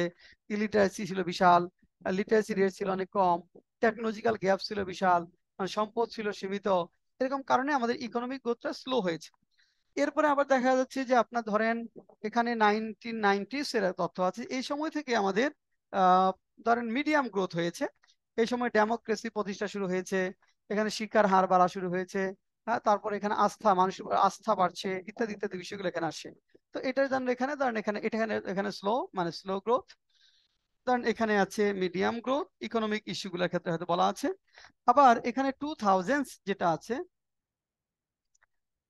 দর্শক এটা হয়তো এখানে দেখা গেল যে এখানে ধরেন আহ এই দুইটা মিডিয়ামে যাই, ধরেন এই দুইটা 2000, এই দুইটা মিডিয়াম। আবার এখানে 2010, এটা এখানে ফার্স্ট গ্রোথের কথা বলা আছে। আবার এখানে 2020 যেটা দেওয়া আছে, এখান থেকে আবার আবার ধরেন ডাউনফল, এখান থেকে আমাদের গ্রোথটা ডাউনফল হওয়া শুরু হয়েছে। তো এখানে 2000, তাহলে দেখেন এর মধ্যে কারণগুলো আলোচনা করছে, অর্থাৎ এই 2 দশকে আমাদের যুদ্ধ বিধ্বস্ত দেশ, military intervention, slow literacy rate ইত্যাদি ইত্যাদি কারণে এখানে ইকোনমিক ছিল আমাদের স্লো। এখানে ডেমোক্রেসি প্রতিষ্ঠা হচ্ছে এবং লিটারেসি রেট বাড়ছে, কারণ মিডিয়াম গ্রোথ হয়েছে। কারণগুলো স্পেসিফিক বলছে। আর 2010-এ গিয়ে ফার্স্ট হয়েছে, এখানে কন্টিনিউশন অফ গভর্নমেন্ট হয়েছে, সরকারের অনেকগুলো পলিসি এবং ফ্রিল্যান্সারদের আবির্ভাব, টেকনোলজি, ডিজিটালাইজেশন ইত্যাদি কারণে এটা আমাদের সোনালী যুগ, মানে উন্নয়নের ধরন। আবার 2020 সাল থেকে আবার আমাদের কি হয়েছে, যে ফল করা শুরু করেছে। 2020 সাল থেকে আমাদের এটা ফল করা শুরু হয়েছে, কি কারণে? করোনা প্যান্ডেমিকের কারণে, গ্লোবাল মানে ইনফ্লেশন রেটের কারণে, যুদ্ধ বিগ্রহ সারা পৃথিবীতে লেগে থাকার কারণে, সাপ্লাই চেইন ইন্টারাপশন হওয়ার কারণে, এখানে ইউএসএ এবং রাশিয়ার মধ্যে যেখানে ইকোনমিক স্যাংশন, সেই বিষয়গুলা। আবার এখানে কিছু আমাদের মিসম্যানেজমেন্টের কথা বলা হয়েছে, ইরেগুলারিটিস কথা বলেছে, মানি ল্যান্ডারিং কথা বলা ইত্যাদি কারণে এই সময় থেকে আমাদের সুশাসনের অভাব ইত্যাদি কারণে এই সময় থেকে আমাদের ডাউনফল শুরু হয়েছে। তারপরে আরেকটা প্যারা আছে, ধরেন এখানে কনক্লুসিভ প্যারা, সেখানে বলা হয়েছে যে হ্যাঁ, সরকার নিরলসভাবে চেষ্টা করে যাচ্ছে যে এই সিচুয়েশন থেকে উত্তরণ ঘটানোর জন্য সরকার এই পদক্ষেপ গ্রহণ করছে, এর ফলে এই সুবিধাটা পাওয়া যাচ্ছে, ওই সুবিধাটা আসবে ইত্যাদি। এই হলো আপনার টোটাল একটা রিডিং প্যাসেজের আলোচনা। এখন দেখেন তো প্রত্যেকটা প্যারাই ইয়ার আছে না? এখন আমার তো মনে হবে যে আমি তো ইয়ার ছাড়া তাহলে লিখবো কিভাবে এটা, তাই না? ইয়ার ছাড়াই লিখবো, কিভাবে লিখবো? ধরেন আমরা এটা কত বছরের তথ্য, 50 বছরের, তাহলে আমরা প্রথমে লিখবো যে এখানে 50 ওভার দ্য লাস্ট 50 ইয়ার্স এর যে আমাদের ইকোনমিক অ্যাটেনমেন্ট, সেটা এই রিডিং প্যাসেজে সুন্দরভাবে তুলে ধরা হয়েছে বা এটা নিয়ে আলোচনা করা হয়েছে, বা ইকোনমিক ওভার দ্য লাস্ট 50 ইয়ার্সে কি কি ইকোনমিক অ্যাচিভমেন্ট আমাদের হয়েছে সেটা আমরা এখানে লিখবো। তারপরে এসে এখন দেখেন এখানে এই যে 1970s and 80 এই দুই দশক আমরা কি লিখবো, যে in the first 2 decades of our independence. দেখেন আমরা ইয়ারটা কিভাবে বাদ দিব, আমরা লিখবো in the first 2 decades of our independence. ধরেন in the first 2 decades of our independence. In the first 2 decades of our independence, we noticed ধরেন slow economic growth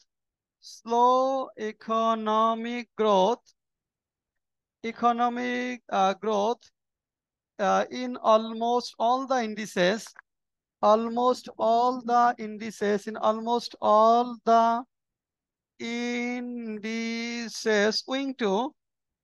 owing to কারণগুলো বলবেন, এক নাম দিয়ে দিই, যে কারণগুলো রিডিং প্যাসেজ ওইটা আমরা বলে ফেললাম। দেখ কি লিখলাম, যে in the first 2 decades of our independence we noticed slow economic growth in almost all the indices owing to x y z, এরকম করে আমরা কারণগুলো এখানে বলবো। আচ্ছা, তারপরে দেখেন এটা আমরা বলে ফেললাম। তারপরে আবারও যখন এখানে আসলেন ধরেন 1990s and 20s, পরের 2 দশক, তাই না, পরের 2 দশক, এখানে আমরা in the first 2 decades, in the next 2 decades লিখতে পারি, অথবা এখানে একটু চেঞ্জ করতে পারি। সেটা কি, দেয়ার ওয়াজ, মানে ইয়ার টাইমটা পরে নেই, আমি টাইমটা পরে নিয়ে যাবো, যেন পরের লাইনে লিখতে পারবো। দেখেন দেয়ার ওয়াজ হাউ এভার দিয়ে, হাউ এভার যেহেতু একটা medium growth, however there was medium growth in the indices of the economy, indices of the economy medium growth in the indices of the economy in the third and fourth decade of independence, third and fourth decades of independence,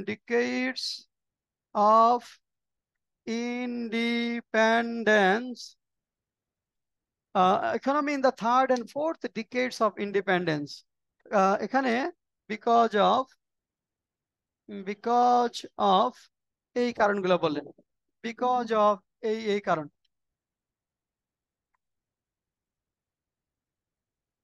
ওখানে কিন্তু কারণ দেওয়া থাকবে, কারণগুলো details explain কথা অত দরকার নেই, শুধু কারণটা বলবেন, এই কারণে এটা হয়েছে, এই কারণে এই বিষয়গুলো হচ্ছে, ওটা আপনি একদম 2-3 শব্দে প্রত্যেকটা একটা করে ওয়ার্ড দিয়ে আপনি লিখে ফেললেন। এখন পরে বলছিলাম যে 2010s এর কথা বলছিলাম। আচ্ছা, এখানে বলছি যে 2010 যে দশকটা, এখানে বলছি যে আমাদের কি হাই ইকোনমিক গ্রোথ হয়েছে, তাই না?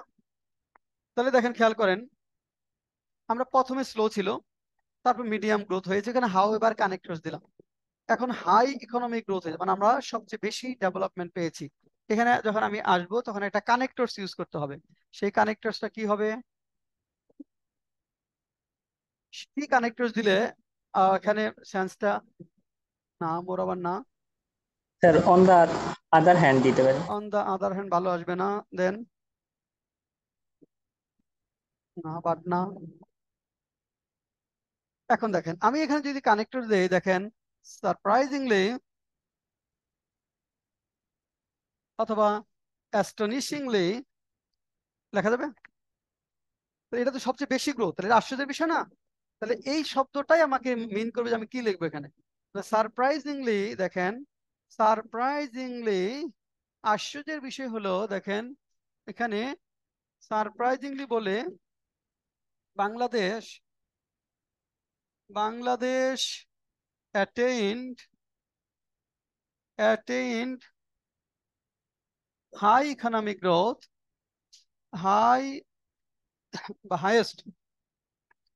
highest economic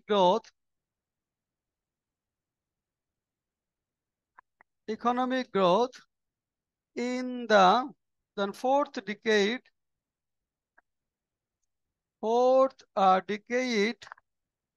of independence,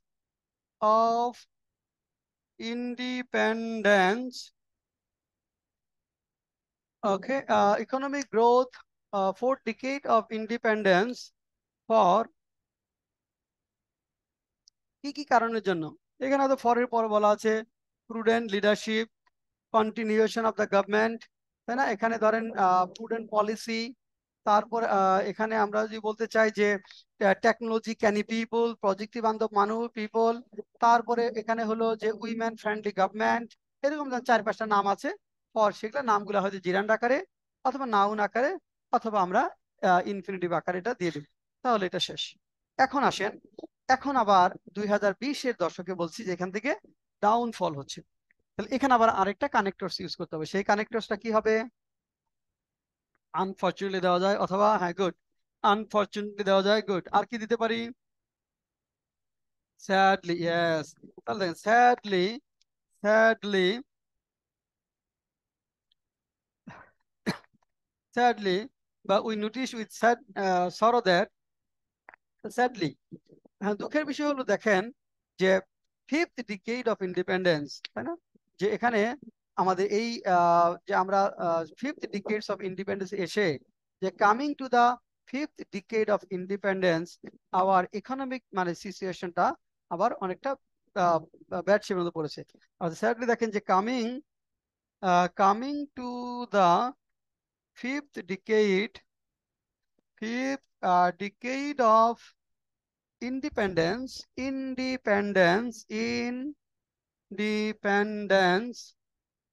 our economy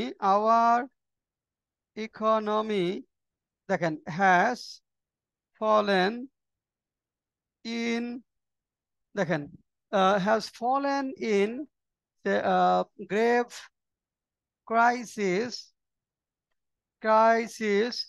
owing to some ধরেন এখানে national and international reasons, owing to some ধরেন এখানে national and international issues, national and international issues, including etc. দেখেন thirdly, coming to the fifth decade of independence, our economy has fallen in grave crisis owing to some national and international issues বা matters, including XYZ, এটা আমরা লিখলাম। আচ্ছা, তারপরে তাহলে এটা শেষ হলো। এরপরে হলো যে কনক্লুসিভ লাইন, যে সরকার চেষ্টা করছে যে এই অবস্থা থেকে উত্তরণের জন্য কাজ করতে, দিন নিরলসভাবে কাজ করে যাচ্ছে। তখন এটা কনক্লুসিভ লাইন যখন শুরু করব, তখন আমরা দেখেন কনক্লুসিভ লাইনে যাওয়ার আগে আমাদের একটা কানেক্টরস এখানে লাগবে। কনক্লুসিভ লাইনে যাওয়ার আগে, কনক্লুসিভ লাইনে আমরা যাওয়ার আগে আমাদের একটা কানেক্টরস এখানে ইউজ করতে হবে। সেই কানেক্টরসটা কি লিখবো?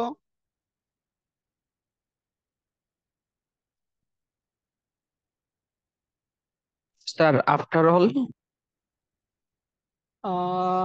আফটার অল, আফটার অল, হ্যাঁ,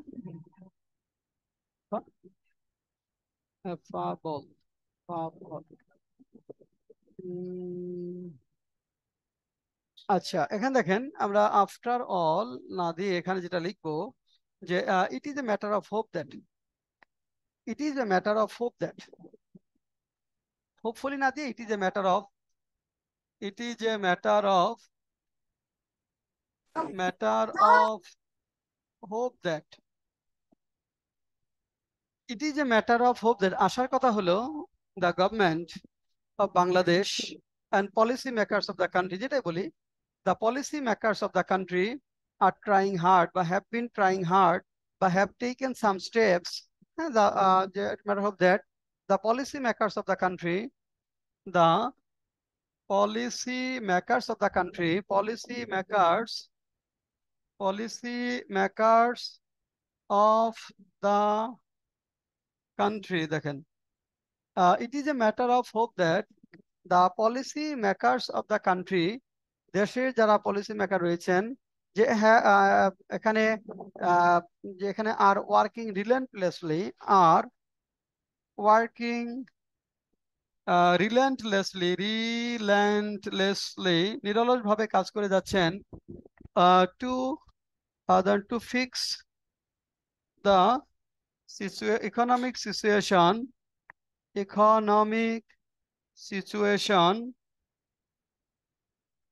ওকে, to fix the economic situation, এটার জন্য কিছু তারা কাজ করে যাচ্ছেন। এখন ধরেন এখানে একটা বিষয় যে রিডিং প্যাসেজে আপনার মানে এখান থেকে উত্তরণ হবে এরকম আকার ইঙ্গিত দেওয়া আছে, যদিও ধরেন অত বেশি আকার ইঙ্গিত বিষয়টা নেই, যেখানে আসলে খুব বেশি যে বেনিফিট হবে এরকম আশা করার মতো কিছু নেই, আবার এখানে যে এটা উত্তরণ হবে না ওরকমও কিছু নেই, এরকম একটা সিচুয়েশন ওখানে আছে। তাহলে এখানে আমরা যেটা বলবো যে we find no fall to be hopeful that, হ্যাঁ, বা এখানে যে মানে আমরা আশাবাদ ব্যক্ত করতে পারি যে এখানে we find no fall to be hopeful that, যেটা বলে যে we find no fall to be hopeful that, এখানে তো অলরেডি হোপ দ্যাট বলেছি না, it is a matter of hope that, তাহলে হোপফুল না বলে এখানে আমরা বলবো যে আমরা প্রত্যাশা, it is our expectation, it is our expectation that the country will say will find the path in economic sector and again will be boost up its economy, এরকম একটা লাইন, আশাবাদী লাইন এটা বলবো আমরা। তার মানে এখানে আমরা যেটা বলবো যে উই এক্সপেক্ট বা ইট ইজ আওয়ার ডিজায়ার, ডিজায়ার তো বলা যাবে না, যে মানে ইট ইজ আওয়ার হোপ বা উই থিঙ্ক বা উই বিলিভ, এরকম বলতে পারি যে উই বিলিভ, আমরা বিশ্বাস করি এই সিচুয়েশনের উত্তরণ হবে, এবং আবার এরকম বলবেন। তার মানে উই বিলিভ, দেখেন লিখবেন যে আমরা উই বিলিভ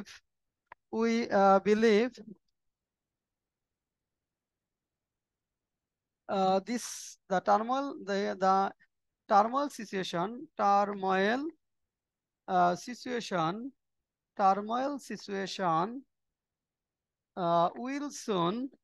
will soon এখানে টার্মোল শীঘ্রই কি হবে, যে কেটে যাবে, উইল সোন কি লিখবো, শীঘ্রই ধরুন কেটে যাবে,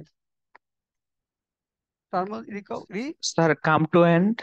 হ্যাঁ, will come to an end, yes, the turmoil system will soon come to an end, come to an end soon, will come to an end soon, to come to an end soon। তাহলে দেখেন economic we believe, এখানে that দিলেও হয় না দিলেও হয়, দিতেও পারেন, the turmoil situation will come to an end soon, the turmoil situation in economy will come to an end soon, খুব শীঘ্রই টার্মোইল সিচুয়েশনটা পরিসমাপ্তি করবে। তাহলে এইভাবে ইয়ারগুলো বাদ দিয়ে আমরা সামারিটা লিখতে হবে। তাহলে সামারি এগুলো আমাদের ইয়ারগুলো বাদ দিয়ে এই সামারিটা এইভাবে লিখতে হবে। আচ্ছা, এখন আসেন আরেকটা বিষয়, আর কিছু বিষয় আছে। শব্দ তো আমাদের কমাতে হবে, তাই না? ধরেন শব্দ তো আমাদের কমাতে হবে, সেটার জন্য কি কি কাজ আছে, যেহেতু আমাদের শব্দের ওয়ার্ডটা 1/3 বা তারও কম, তাহলে সেই ক্ষেত্রে কিছু জায়গা আছে যেসব জায়গায় নিশ্চিতভাবে আপনি শব্দের রেঞ্জটা কমাতে পারবেন, কিছু কিছু জায়গা আছে যেখানে নিশ্চিতভাবে আপনি শব্দের রেঞ্জটা কমাতে পারবেন। সেই জায়গাগুলা মূলত কোথায়? সেই জায়গাগুলো যদি বলেন, যেমন দেখেন যে অ্যাডভার্বিয়াল ফ্রেজগুলোকে সিঙ্গেল অ্যাডভার্বে রূপান্তর করতে হবে, অ্যাডভার্বিয়াল ফ্রেজগুলোকে সিঙ্গেল অ্যাডভার্বে রূপান্তর করতে হবে, অ্যাডভার্বিয়াল ফ্রেজগুলোকে সিঙ্গেল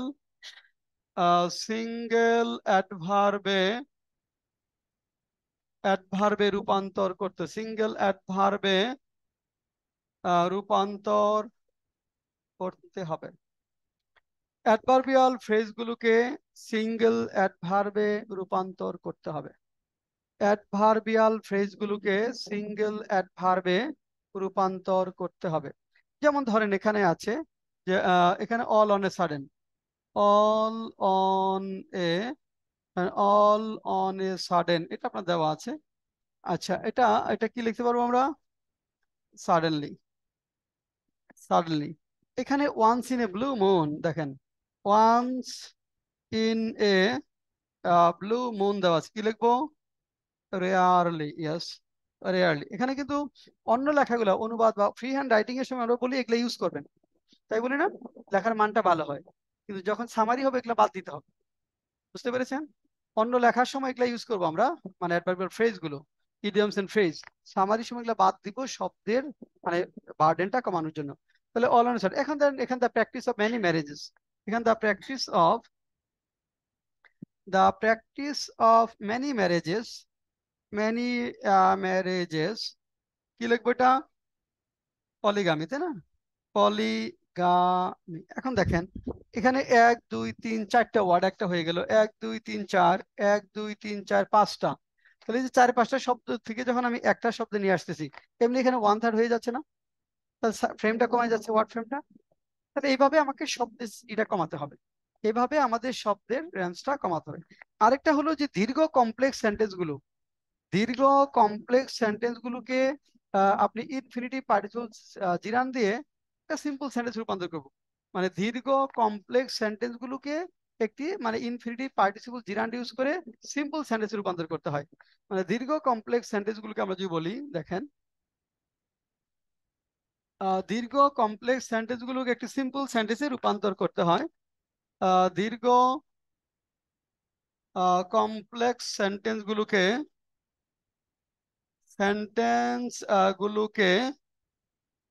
একটি সিম্পল সেন্টেন্সে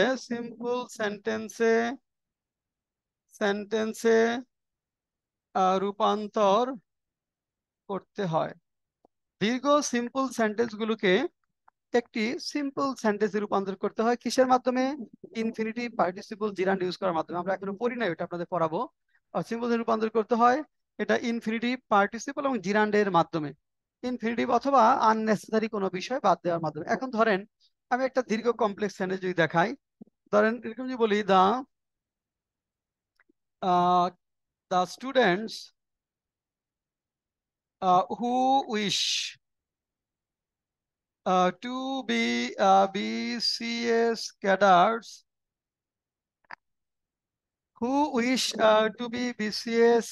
cadets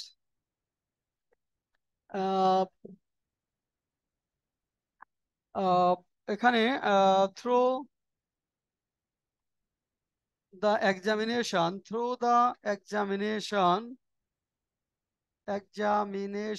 conducted by the Bangladesh Public Service Commission, Bangladesh Public Service Commission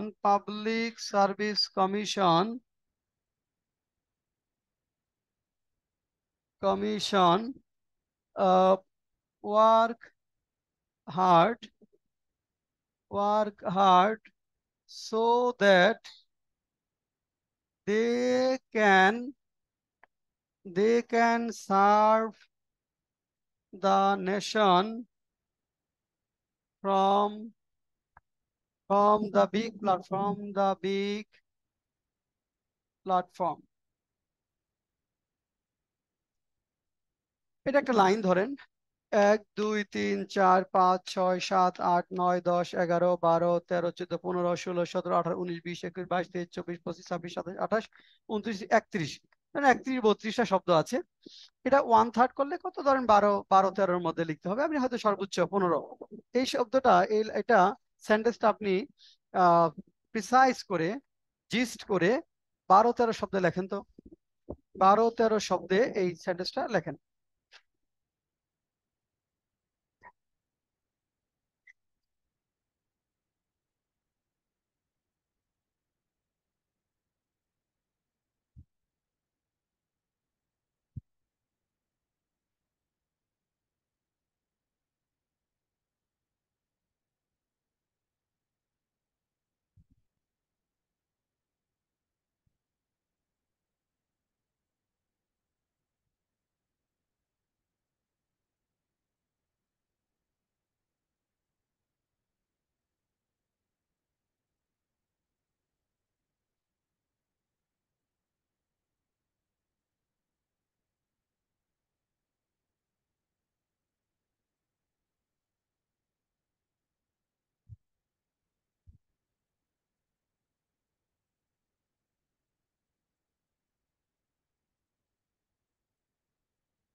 আচ্ছা, এটা আমরা যাচ্ছি প্রথমে নওশিন শারমিলি কি লেখছেন বলেন তো?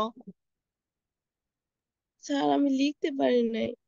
আচ্ছা, নওশিন লিখতে পারি নাই। আচ্ছা, আহ, এটা সাব সাবরির কাছে পড়ে যায়। আশিক কি লিখছি?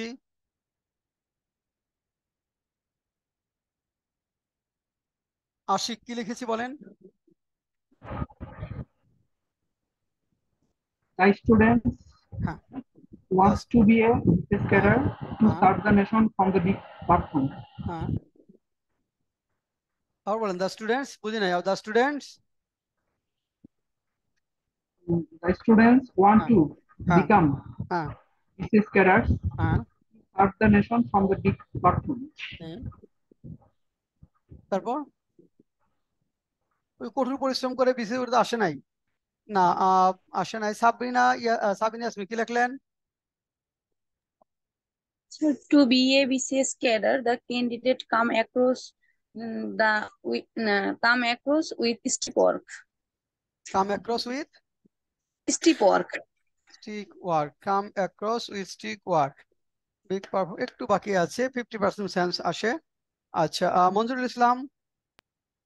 Sir, the students desiring to be BCS cadre through Public Service Commission's examinations work hard to serve the nation.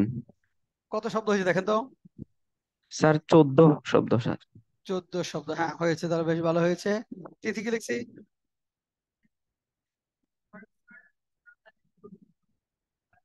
Serve the nation from the brick, work hard, work hard nation, হ্যাঁ বেশ ভালো হয়েছে। রাবেয়া?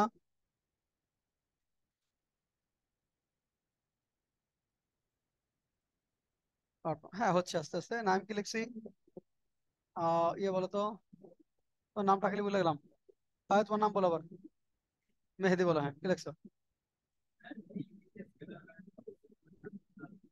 সাবধান, হ্যাঁ হয়েছে। আবু সালে সাব্বির কি লিখছো? আবু সালে Sabbir. Sir, the students wish to be BCS cadre so that they can serve the nation. So that, নামটার পরে হয়ে গেছে। এখন দেখেন, এই যে হু উইশ আছে না, আমরা বলছি সিম্পল সেন্টেন্স। এটাকে যদি আমি সিম্পল করতে চাই, উইশিং হয়ে যাবে শুধু। এটা আমি ধরেন হু উঠাই দিব, তাহলে আমি আইনজি, তাহলে দ্য স্টুডেন্ট উইশিং। দেখেন এখানে আমি যখন লিখবো, দেখেন the students wishing to be BCS cadres. এখন এখানে আপনাদের যে একটা বিষয় সামারি লেখার সময় রিডান্ডেন্সির যে বিষয়টা, সেটা বাদ দিতে হয়। রিডান্ডেন্সি মানে যেগুলো অপ্রয়োজনীয়। ও এখানে দেখেন, এই যে বিসিএস পরীক্ষা এক্সামিনেশন কন্ডাক্টেড বাই, একটা স্টুডেন্ট যদি বিসিএস ক্যাডার হতে চায়, তাকে বিসিএস পরীক্ষা দিতে হবে না? সে পরীক্ষাটা কে নেয় বাংলাদেশে? পিএসসি। এটা যদি নাও বলা থাকে, বোঝা যাবে না এটা? এটা বলার কোনো দরকার নেই। রিডান্ডেন্সি মানে বিসিএস পরীক্ষাটা হয়ে দিলে অবশ্যই আপনাকে বিসিএস পরীক্ষা পিএসসি পরীক্ষার মধ্যে দিয়ে যেতে হবে। ওইটা এখানে এটা রিডান্ডেন্সি, আমরা এটা বাদ দিয়ে দিতে পারবো। তাহলে দেখেন the student wishing to be BCS cadre. আর এখানে কি করার জন্য, এবং মানে বড় প্ল্যাটফর্ম থেকে দেশের জন্য সেবা করার জন্য। এন্ড দেখেন, এন্ড উইশিং, এন্ড এখন দেখেন aiming to serve the nation, একটু একটা শব্দ নিয়ে আসি, aiming, then aiming to serve the nation. এটা অবশ্যই এটা বিগ প্ল্যাটফর্ম না বললে হবে, এটা redundancy. And aiming to serve the nation work hard. দেখেন তাহলে কি হলো, এটার আমাদের সামারাইজ ফর্ম যদি আমরা বলি, নিচেটা মুছে দিলাম। দেখেন, the students wishing to be BCS cadres and aiming to serve the nation work hard. কয়টা ওয়ার্ড হয়েছে দেখেন তো?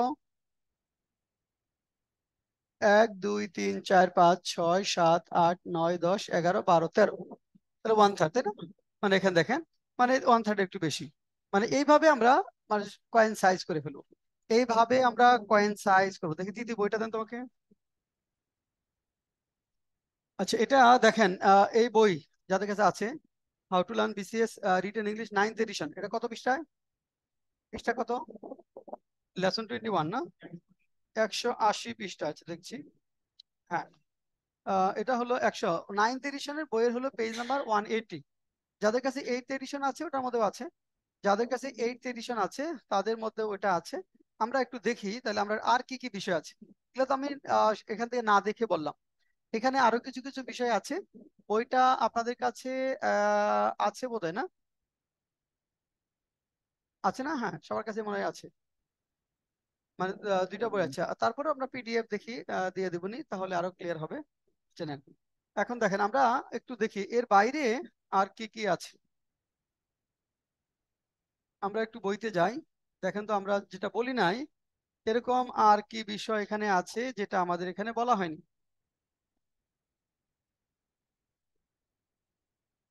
আচ্ছা, প্রথম হলো দেখেন, রিডিং প্যাসেজটি ভালো করে বুঝতে হবে, প্রয়োজন হলে একবার পড়তে হবে। আমি যদি রিডিং প্যাসেজ না বুঝি তাহলে কিন্তু সামারি লিখতে পারবো না, প্রথম কথা যেটা, তাই না? রিডিং প্যাসেজ না বুঝলেও আপনি থিমেটিক কোশ্চেনের আনসার লিখতে পারবেন। রিডিং প্যাসেজ না বুঝেও থিমেটিক কোশ্চেনের আনসার লেখা যাবে। কেন? কারণ থিমেটিক কোশ্চেনটা হুবহু রিডিং প্যাসেজ থেকে থাকে। সবগুলা না পারলেও অর্ধেক, 10টা থিমেটিক কোশ্চেন থাকলে 5টার আনসার আপনি এমনি লিখতে পারবেন যদি আপনি রিডিং প্যাসেজ নাও বুঝেন। কিন্তু আপনি সামারি লিখতে পারবেন না, কারণ রিডিং প্যাসেজটা না বুঝলে সামারি লেখা যাবে না। যদি খুব বেশি হার্ড হয় তাহলে একবারের অধিকবার পড়তে হবে, পরে বুঝবার চেষ্টা করতে হবে যে এটা এই বিষয় নিয়ে আলোচনা করছে। এই জন্য প্রয়োজন হলে আপনি একের অধিকবার পড়বেন। তারপর এটা লিখতে হবে নিজের ভাষায়। নিজের ভাষায় তো বললাম যে ওই যে ধরেন আপনি ধরেন 5টা প্যারার তথ্য একসাথে নিয়ে আসতেছেন, একই ধরনের তথ্যগুলো একসাথে নিয়ে আসতেছেন ইনফিনিটিভ পার্টিসিপল জিরান ব্যবহার করে, এটা কিন্তু অবশ্যই নিজের ভাষায় আপনার হয়ে যাবে। আচ্ছা, তারপরে এটি হতে হবে কানেক্টেড হোল এন্ড কমপ্লিট। ওই যেটা বললাম কানেক্টেড হোল হতে হবে, মানে কি, যে কানেক্টর দিয়ে কানেক্টেড হোল করতে হবে। আপনি ধরেন এক ধরনের একটা সেন্টেন্স লিখলেন, তারপর একটা বিপরীতমুখী একটা লাইন লিখতেছেন, তাহলে এখানে লিখতে অন দা আদার হ্যান্ড, তাই না? অথবা ধরেন এখানে লিখবেন অন দা কন্ট্রারি, আবার অথবা হোয়াইল বা আদারওয়াইজ, তাহলে কিন্তু সেন্টেন্সটা লিঙ্ক কানেক্টেড হবে। এটা না দিলে কিন্তু সারা সারা হয়ে যাবে। আচ্ছা, এটা খেয়াল রাখতে হবে। আর তুলনার ক্ষেত্রে আমরা তুলনা যদি পাই যে একটার সাথে একটা তুলনা করতেছি, তখন ইন কন্ট্রাস্ট বা বাই কন্ট্রাস্ট বা ইন কম্পারিজন উইথ, এইভাবে শব্দগুলো আনতে হবে। একই ধরনের যখন থাকবে besides, in addition, apart from this, moreover. Moreover কখন দিব? আগে একটা সেন্টেন্স লিখছি, আগের সেন্টেন্স থেকে পরের সেন্টেন্সটা আরো বেশি গুরুত্ব বহন করছে, তখন দিব মোরওভার। আর আগের সেন্টেন্সটা মতোই গুরুত্ব দিচ্ছে আরেকটা পরের লাইনটা, সেই ক্ষেত্রে কিন্তু আপনার ওই মোরওভার লাগবে না, সেক্ষেত্রে বিসাইড বা ইন এডিশন বা অ্যাপার্ট ফ্রম দিবেন। আমরা কানেক্টরস পড়াবো তখন আরো ক্লিয়ার হবে। আবার কানেক্টরস এর ক্ষেত্রে আমরা ইনফ্যাক্ট এবং ইনডিড, এই বিষয়টা নিয়ে একটু কনফিউশন হয়ে যায়।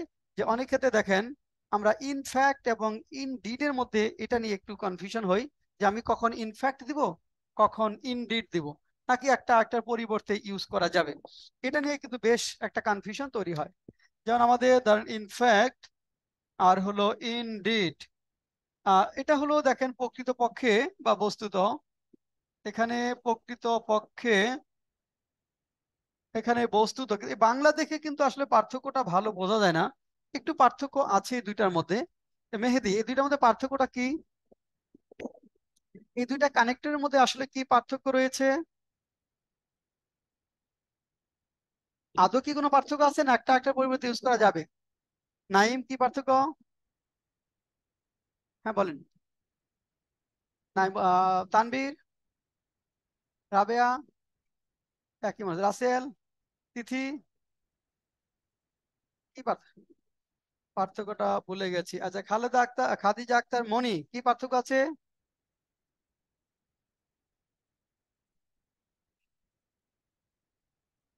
খাদিজা আক্তার মনি, শুনতে পান? জি স্যার, স্যার পারবো না। আচ্ছা, ওকে। নওশিন, স্যার ভুলে গেছি। ভুলে গেছে। আশিক, সাবিনা, হ্যাঁ বলেন মনে আছে? বলেন। আচ্ছা, না মনে পড়ছে না, আচ্ছা স্যার ওকে, হ্যাঁ। ইনফ্যাক্ট দিয়ে মনে হয় পজিটিভ কিছু, আর ইনডিড দিয়ে নেগেটিভ কিছু। ইনফ্যাক্ট দেয়া পজিটিভ কিছু, আপনি শিওর? স্যার আপনি একদিন বলছিলেন ক্লাসে আচ্ছা, মনে হয়, মঞ্জুরুল আমার ইসলাম। আর পারতেছি না স্যার।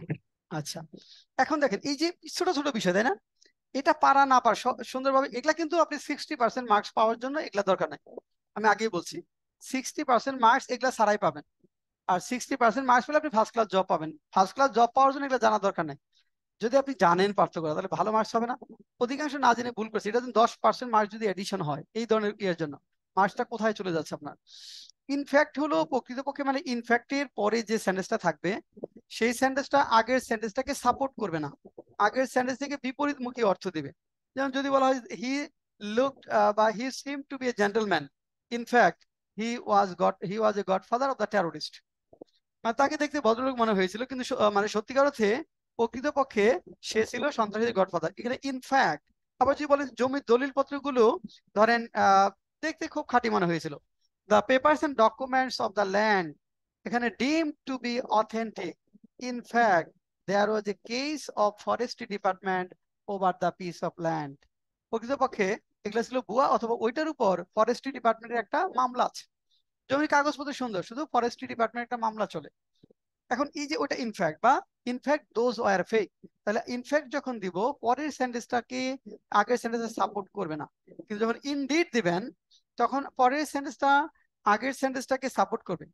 যেমন Maulana Bhashani work a lot of did a lot of things for the people of this country.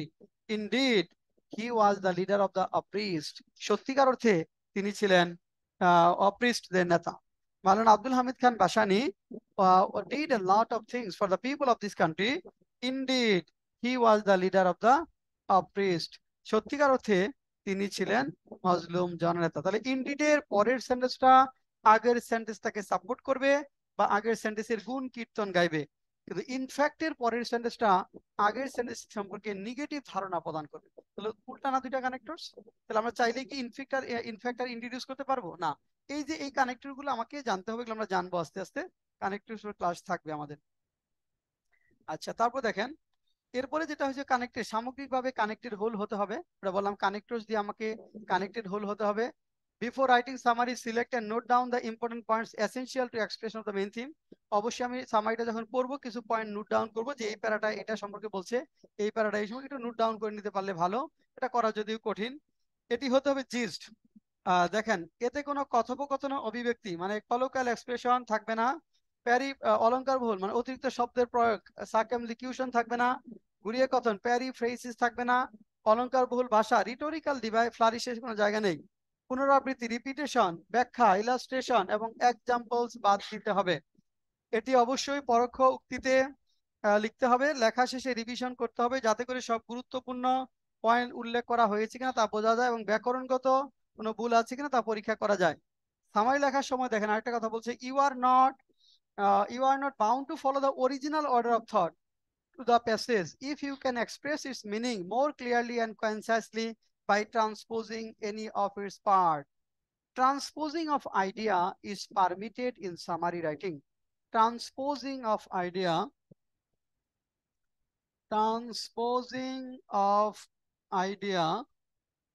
is permitted in summary writing.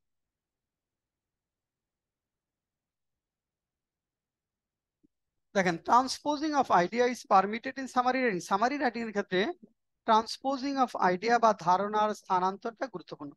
মানে এটা আমাকে অনেক সময় ধারণার স্থানান্তরটা করতে হবে। ধরুন ওই যে বললাম যে 3 নাম্বার, ধরুন আপনি একটা জায়গায় কজ নিয়ে আলোচনা করা হয়েছে, কজ গুলো দেখা গেলো 3 নাম্বার প্যারায় আছে, 5 নাম্বার প্যারায় আছে, 7 নাম্বারে আছে, 9 নাম্বার আছে। তাহলে 3 নাম্বার প্যারা 5, 7, 9 এর কজ গুলো আমি একসাথে নিয়ে আসলাম, তাহলে এগুলো ট্রান্সপোজ করলাম না, আমি সরাই নিয়ে আসলাম এক জায়গা থেকে। আবার সলিউশন গুলো আরেকটা প্যারায় আছে 2, 4, 6, 8-এ, তাহলে ওই প্যারার তথ্যগুলো আমি আরো 3, 4 লাইনে পরে লিখে নিয়ে আসলাম। তাহলে এই যে ট্রান্সপোজিং অফ আইডিয়া। ইন্ট্রোডাকশন আমার মনে হলো যে থার্ড প্যারার প্রথম লাইনটা দিয়ে যে আমি ইন্ট্রোডাকশন লিখি তাহলে ভালো সেন্স হবে, সেটা আমি প্রথমে শুরু করলাম, এটাও কিন্তু ট্রান্সপোজিং অফ আইডিয়া। কনক্লুশন লেখার সময় আমার মনে হলো যে শেষের প্যারার আগের প্যারার প্রথম লাইন বা তৃতীয় লাইন ওইটা দিয়ে যে আমি কনক্লুশন লিখি তাহলে ভালো সেন্স দিবে, তাহলে ওইটা দিয়ে আপনি শুরু করতে পারেন। তো এইটাই হলো ট্রান্সপোজিং অফ আইডিয়া, এটা করা যাবে সামারি রাইটিং এর ক্ষেত্রে। আচ্ছা, এরপরে দেখেন পরে যেটা বলা হয়েছে, সামারি লেখার সময় একাধিক সিম্পল সেন্টেন্সকে পার্টিসিপল ইনফিনিট জিরান্ডের মাধ্যমে অথবা নাউন ইন অ্যাপোজিশন ব্যবহার করে একটি সিম্পল সেন্টেন্সে রূপান্তর করতে হয়। তো ছোট ছোট সিম্পল সেন্টেন্স আছে, পাশাপাশি কয়েকটা সিম্পল সেন্টেন্স, ছোট ছোট বাক্য। সামারি লেখার সময় এত ছোট বাক্য তো লেখা যাবে না। হ্যাঁ হ্যাঁ পড়বো, হ্যাঁ না বলছি যে আমরা ছোট ছোট যে সেন্টেন্স গুলো আছে এই ছোট ছোট সেন্টেন্স সামারিতে লেখা যাবে না। অনেক সময় এমনি রিডিং প্যাসেজ বা প্রোজে দেখবেন 4-5টা ওয়ার্ড নিয়ে একটা সেন্টেন্স, 5-6টা ওয়ার্ড নিয়ে একটা সেন্টেন্স। আপনি চেষ্টা করেন এরকম 3-4টা সেন্টেন্স, একই ধরনের 3-4টা সেন্টেন্স একসাথে ইনফিনিটিভ এনে বা জিরান্ড এনে বা নাউন ফর্ম অথবা নাউন ইন অ্যাপোজিশন ইউজ করে আপনি এটাকে একটা সিম্পল সেন্টেন্সে রূপান্তর করবেন। আচ্ছা, তারপরে দেখেন এরপরে যেটা পাবো আমরা, আবার দীর্ঘ কমপ্লেক্স সেন্টেন্স গুলাকে ইনফিনিটিভ পার্টিসিপল জিরান্ড ব্যবহার করে একটা সিম্পল সেন্টেন্সে রূপান্তর করা যাবে। দীর্ঘ কমপ্লেক্স সেন্টেন্স আছে, সেটা ইনফিনিটিভ পার্টিসিপল জিরান্ড ব্যবহার করে আমরা সিম্পল সেন্টেন্সে রূপান্তর করব। ঘুরিয়ে ফিরিয়ে কথা না বলে সরাসরি কথা বলতে হয়, যে এক্সপ্লিসিট হতে হবে। যেমন the fair sex were treated weak earlier, fair sex বলতে এখানে উইমেন বোঝাচ্ছে, আপনি সরাসরি বলবেন the women were treated weak earlier. তাহলে ইলাবোরেশন দেখেন, ইলাবোরেটেড যে ওয়ার্ডগুলো আছে সেগুলোকে আমরা ওয়ান ওয়ার্ড সাবস্টিটিউশন করব। যেমন one who is present everywhere, এটা হলো আমাদের omnipresent. Practising only on marriage, monogamy. Practising several marriages, polygamy. And inheritance from father, patrimony. Writing of life story, biography. এইভাবে আমরা কি করব, যে ওয়ান ওয়ার্ড সাবস্টিটিউশন ব্যবহার করব। যেগুলো এলাবোরেটেড ফর্ম দেওয়া থাকবে সেগুলোর ওয়ান ওয়ার্ড সাবস্টিটিউশন ব্যবহার করব। আর অ্যাডভার্বিয়াল ফ্রেজগুলোকে সিঙ্গেল অ্যাডভার্বে রূপান্তর করতে হবে। অ্যাডভার্বিয়াল ফ্রেজগুলোকে সিঙ্গেল অ্যাডভার্বে রূপান্তর করতে হবে। যেন at this very moment, now, right now, now, at a regular interval, regularly, at the same time, simultaneously, all on a sudden, suddenly. এইভাবে অ্যাডভার্বিয়াল ফ্রেজগুলোকে আমরা সিঙ্গেল অ্যাডভার্বে রূপান্তর করব। অ্যাডভার্বিয়াল ফ্রেজগুলোকে আমরা সিঙ্গেল অ্যাডভার্বে রূপান্তর করব। আচ্ছা, তাহলে এইভাবে আমাদের প্রথম হলো এটা আজকে ডুজ এন্ড ডোন্টস হলো, যে সামারি রাইটিং এর এগুলা হলো আমাদের ডুজ এন্ড ডোন্টস। এটা আমরা একটা ধারণা পেলাম যে সামারি ক্ষেত্রে আমি এটা করতে পারবো, এটা করতে পারবো না। আর সামারি আমরা প্র্যাকটিস করব ক্লাসে, পরের ক্লাসগুলোতে সামারি প্র্যাকটিস করব রিডিং প্যাসেজ প্র্যাকটিস করার সময়। তবে আপনার মাথায় রাখতে হবে যে সামারি রাইটিং আমি ভালো করব কিভাবে, মানে সামারি রাইটিং এ ভালো করতে আসলে আমার করণীয়টা কি হবে। আচ্ছা, এখন আমরা ধরেন বেশি বেশি প্র্যাকটিস করতে হবে, করণীয়টা অবশ্যই বেশি বেশি। ধরেন আমাদের how to learn BCS written English বইতে যে রিডিং প্যাসেজ গুলো আছে, ধরেন আপনি যেটা করবেন প্রথম থেকে সামারি যখন প্র্যাকটিস করতে চান তখন একটা রিডিং প্যাসেজ পড়ে সামারি লিখে ফেলবেন, বা থিমেটিক কোশ্চেন আর সামারিটা লিখলেন, এই দুইটা প্র্যাকটিস করেন একসাথে। তাহলে থিমেটিক কোশ্চেনের জন্য 10টা থিমেটিক কোশ্চেন থাকলে 40 মিনিট সময়, রিডিং প্যাসেজ পড়া, বোঝা, থিমেটিক কোশ্চেন লেখা, আর সামারির জন্য 25 মিনিট। তাহলে এই দুইটার জন্য 1 ঘন্টা 5 মিনিট। আপনি দেখবেন যে 1 ঘন্টা 5 মিনিটে আপনি এই দুইটা পার্ট কভার করতে পারেন কিনা। কারণ টোটাল পার্ট এতে 2 ঘন্টা, 2 ঘন্টার মধ্যে এখানে থিমেটিক কোশ্চেন প্লাস সামারি মিলে 1 ঘন্টা 5 মিনিট যাবে। তারপর অন্যান্য যেগুলো আছে ওটার জন্য 1 ঘন্টার কাছাকাছি সময় থাকবে। আমরা অ্যালোকেশন অফ টাইম প্রথম ক্লাসে বোধহয় বলেছিলাম, তাই না? প্রথম ক্লাসে অ্যালোকেশন অফ টাইম বলেছিলাম, যদি বলে না থাকে আবারও বলবো। তার মানে দেখেন, তার মানে আমি ওইভাবে এখন থেকে আপনি সামারি গুলা প্র্যাকটিস করা শুরু করেন। এটা যারা ব্যাংকের পরীক্ষা দিবেন তারা যেটা করবেন, তাদের জন্য দুটো কাজ হলো, ব্যাংকের পরীক্ষায় যে সামারি গুলা রিডিং প্যাসেজ এ পর্যন্ত আসে, সামারি লিখতে বলছে একটু বড় হবে, সেগুলা সামারি আপনি ধরেন প্রতিদিন না পারেন, সপ্তাহে 2টা প্র্যাকটিস করেন, 2টা নিয়ে বসে যান, প্র্যাকটিস করেন। এবং আপনারাও বিসিএস এর যে রিডিং প্যাসেজ গুলো আসে এগুলার সামারিও প্র্যাকটিস করেন, কারণ বিসিএস এর কোশ্চেন গুলো অনেক স্ট্যান্ডার্ড। তাহলে ব্যাংকের পাশাপাশি ধরেন ব্যাংকের কিছু আছে যে সব পরীক্ষায় সামারি আসে নাই, কিছু পরীক্ষায় আসে, কিছু পরীক্ষায় আসে নাই, ব্যাংকের প্রায় প্রতিটি পরীক্ষায় আসে। ব্যাংকের বিভিন্ন বিসিএস এর পরীক্ষায় যে কোশ্চেন গুলো আসে এগুলো প্রত্যেকটাই স্ট্যান্ডার্ড কোশ্চেন, এবং প্রত্যেকটারই একটা মেসেজ বিয়ারিং একটা থিম আছে। তাহলে এটার সামারিটা যে প্র্যাকটিস করা যায়, বিসিএস এর সামারি প্র্যাকটিস করতে বলে ব্যাংক অটো কভার হবে। আর যারা এত বড় প্র্যাকটিস করতে না চান তারা বিসিএস থেকে আস্তে আস্তে বিসিএস এর সামারি গুলো, মানে ব্যাংকের সামারি গুলো প্র্যাকটিস করতে থাকবেন। আমরা আপনাদের দেখাবো, এখানে ক্লাসে করবো, কিন্তু আমরা তো ধরুন 4-5টা বেশি হয়তো প্র্যাকটিস করতে পারবো না। তাহলে আপনার মিনিমাম ধরেন 20টা সামারি প্র্যাকটিস করতে হবে। আপনি চেষ্টা করবেন যে 20টা রিডিং প্যাসেজের সামারি, কমপক্ষে 10টা, সময় ধরে, সময় ধরে এটা করতে হবে।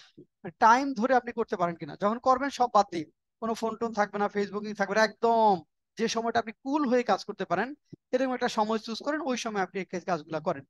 এক আর আর হলো এসে রাইটিং এর জন্য পরে কথা বলবো। তারপরে এখন থেকে বলি যে বিসিএস যারা আমরা দিব 46, তাদের কাজ হলো যে এখন থেকে বইতে যে এসি গুলো আছে একবার করে পড়ে ফেলেন।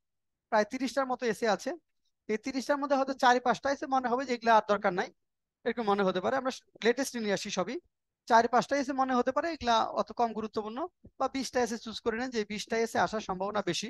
এই 20টা এসে আপনি ভালো করে পড়তে থাকেন। আর ধরেন কিছু এসে যেমন liberation war of Bangladesh, language movement, এবং ল্যাঙ্গুয়েজ মুভমেন্ট থেকে লিবারেশন পর্যন্ত যে ঘটনা প্রবাহ, এগুলা থেকে একটা থাকেই সাধারণত।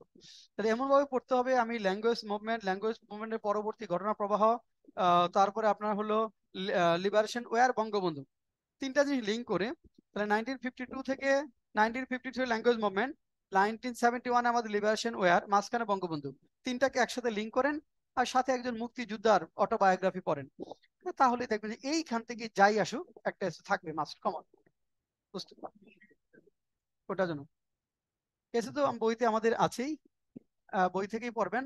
আর লেটেস্ট যেগুলা আছে ওইগুলো আমরা শিট দেবো, যেগুলা ধরেন কিছু কিছু এসে হয়তো যেগুলা এখন পর্যন্ত আসে নাই, সেগুলো আমরা শিট আকারে দিব। যেমন এখন ফোকাস স্টাডিং এর ক্ষেত্রে ধরেন এই এখন আমাদের সাইক্লোন রেমাল, এটা ফোকাস স্টাডিং এর জন্য সামনের পরীক্ষার জন্য একটি ইম্পর্টেন্স আছে। আবার ইন্ডিয়ার যে ইলেকশনটা হলো ইন্ডিয়াতে, এটা সিগনিফিকেন্স কি, মানে ইন্ডিয়ান সাবকন্টিনেন্টে এটার গুরুত্ব বিয়ার করে, এটা কিন্তু আমাদের পড়তে হবে ফোকাস স্টাডিং এর জন্য, এগুলো আমরা শিট দিব। হ্যাঁ, এগুলা আপনার শিট আকারে পাবেন লেটেস্ট গুলো। এরকম বিসিএস এ যেগুলো আছে, যেগুলা ধরেন আমাদের বইতে নাই কিন্তু বিসিএস এর জন্য গুরুত্বপূর্ণ, এরকম এসে আমরা শিট আকারে প্রোভাইড করবো আপনাদের। কারো কোনো কোয়েরি আছে কিনা বলেন, কারো কোনো কোয়েরি আছে আজকে ক্লাস সম্পর্কে? ক্লাস কি স্যার, হ্যাঁ বলেন। তো কালকে একটা ওই যে ইডিয়ম ইউজ করছিলেন স্যার, কি যেন জ্বালা সহে না এরকম, আমি তো তখন লিভ নিয়েছিলাম মানে ওই সময়। যার জ্বালা সেই বোঝে। হ্যাঁ হ্যাঁ স্যার, এটাই। The wearer knows where the shoe pinches. The wearer knows where the shoe pinches. যার জ্বালা সেই বোঝে। হ্যাঁ দেখেন, আর কারো কোনো কোয়েরি আছে কিনা? নেক্সট ক্লাসটা ট্রান্সলেশন, শুধুমাত্র বৃহস্পতিবারের ক্লাসটাই আমাদের মানে রিডিং প্যাসেজ রিলেটেড, আর অন্য ক্লাসগুলো তো আপনাদের যার যার রুটিন মতো আমাদের স্ট্রাকচারাল ডেভেলপমেন্ট, ট্রান্সলেশন, রেগুলার যে ক্লাসগুলো সেটা চলবে। হ্যাঁ, নামারও থাকবে, অনুবাদ থাকবে, গ্রামার থাকবে, অন্যান্য পার্টে ওগুলো তো কমন। আর শুধুমাত্র বৃহস্পতিবারের ক্লাসটা রিডিং প্যাসেজের উপর। যারা ব্যাংকের টার্গেট তারাও বৃহস্পতিবারের ক্লাসটা করবেন, কারণ এখানে আমরা রিডিং প্যাসেজ প্র্যাকটিস করলে অনেকগুলো বিষয় ক্লিয়ার হবে, হাতে লেখাটা আসা শুরু করবে, এবং আস্তে আস্তে আমাদের স্কিল ডেভেলপমেন্ট গুলো হতে থাকবে। আর কারো কোনো কোয়েরি আছে দেখেন তো? আচ্ছা, খাদিজা আক্তার মনি, আপনি প্রথম আজকে যুক্ত হয়েছেন, আপনার তো আজকে এটা অত বেশি ভালো হয়তো বুঝবেন না, কিছুটা আইডিয়া তারপর হয়েছে। আপনার কোনো কোয়েরি আছে কিনা?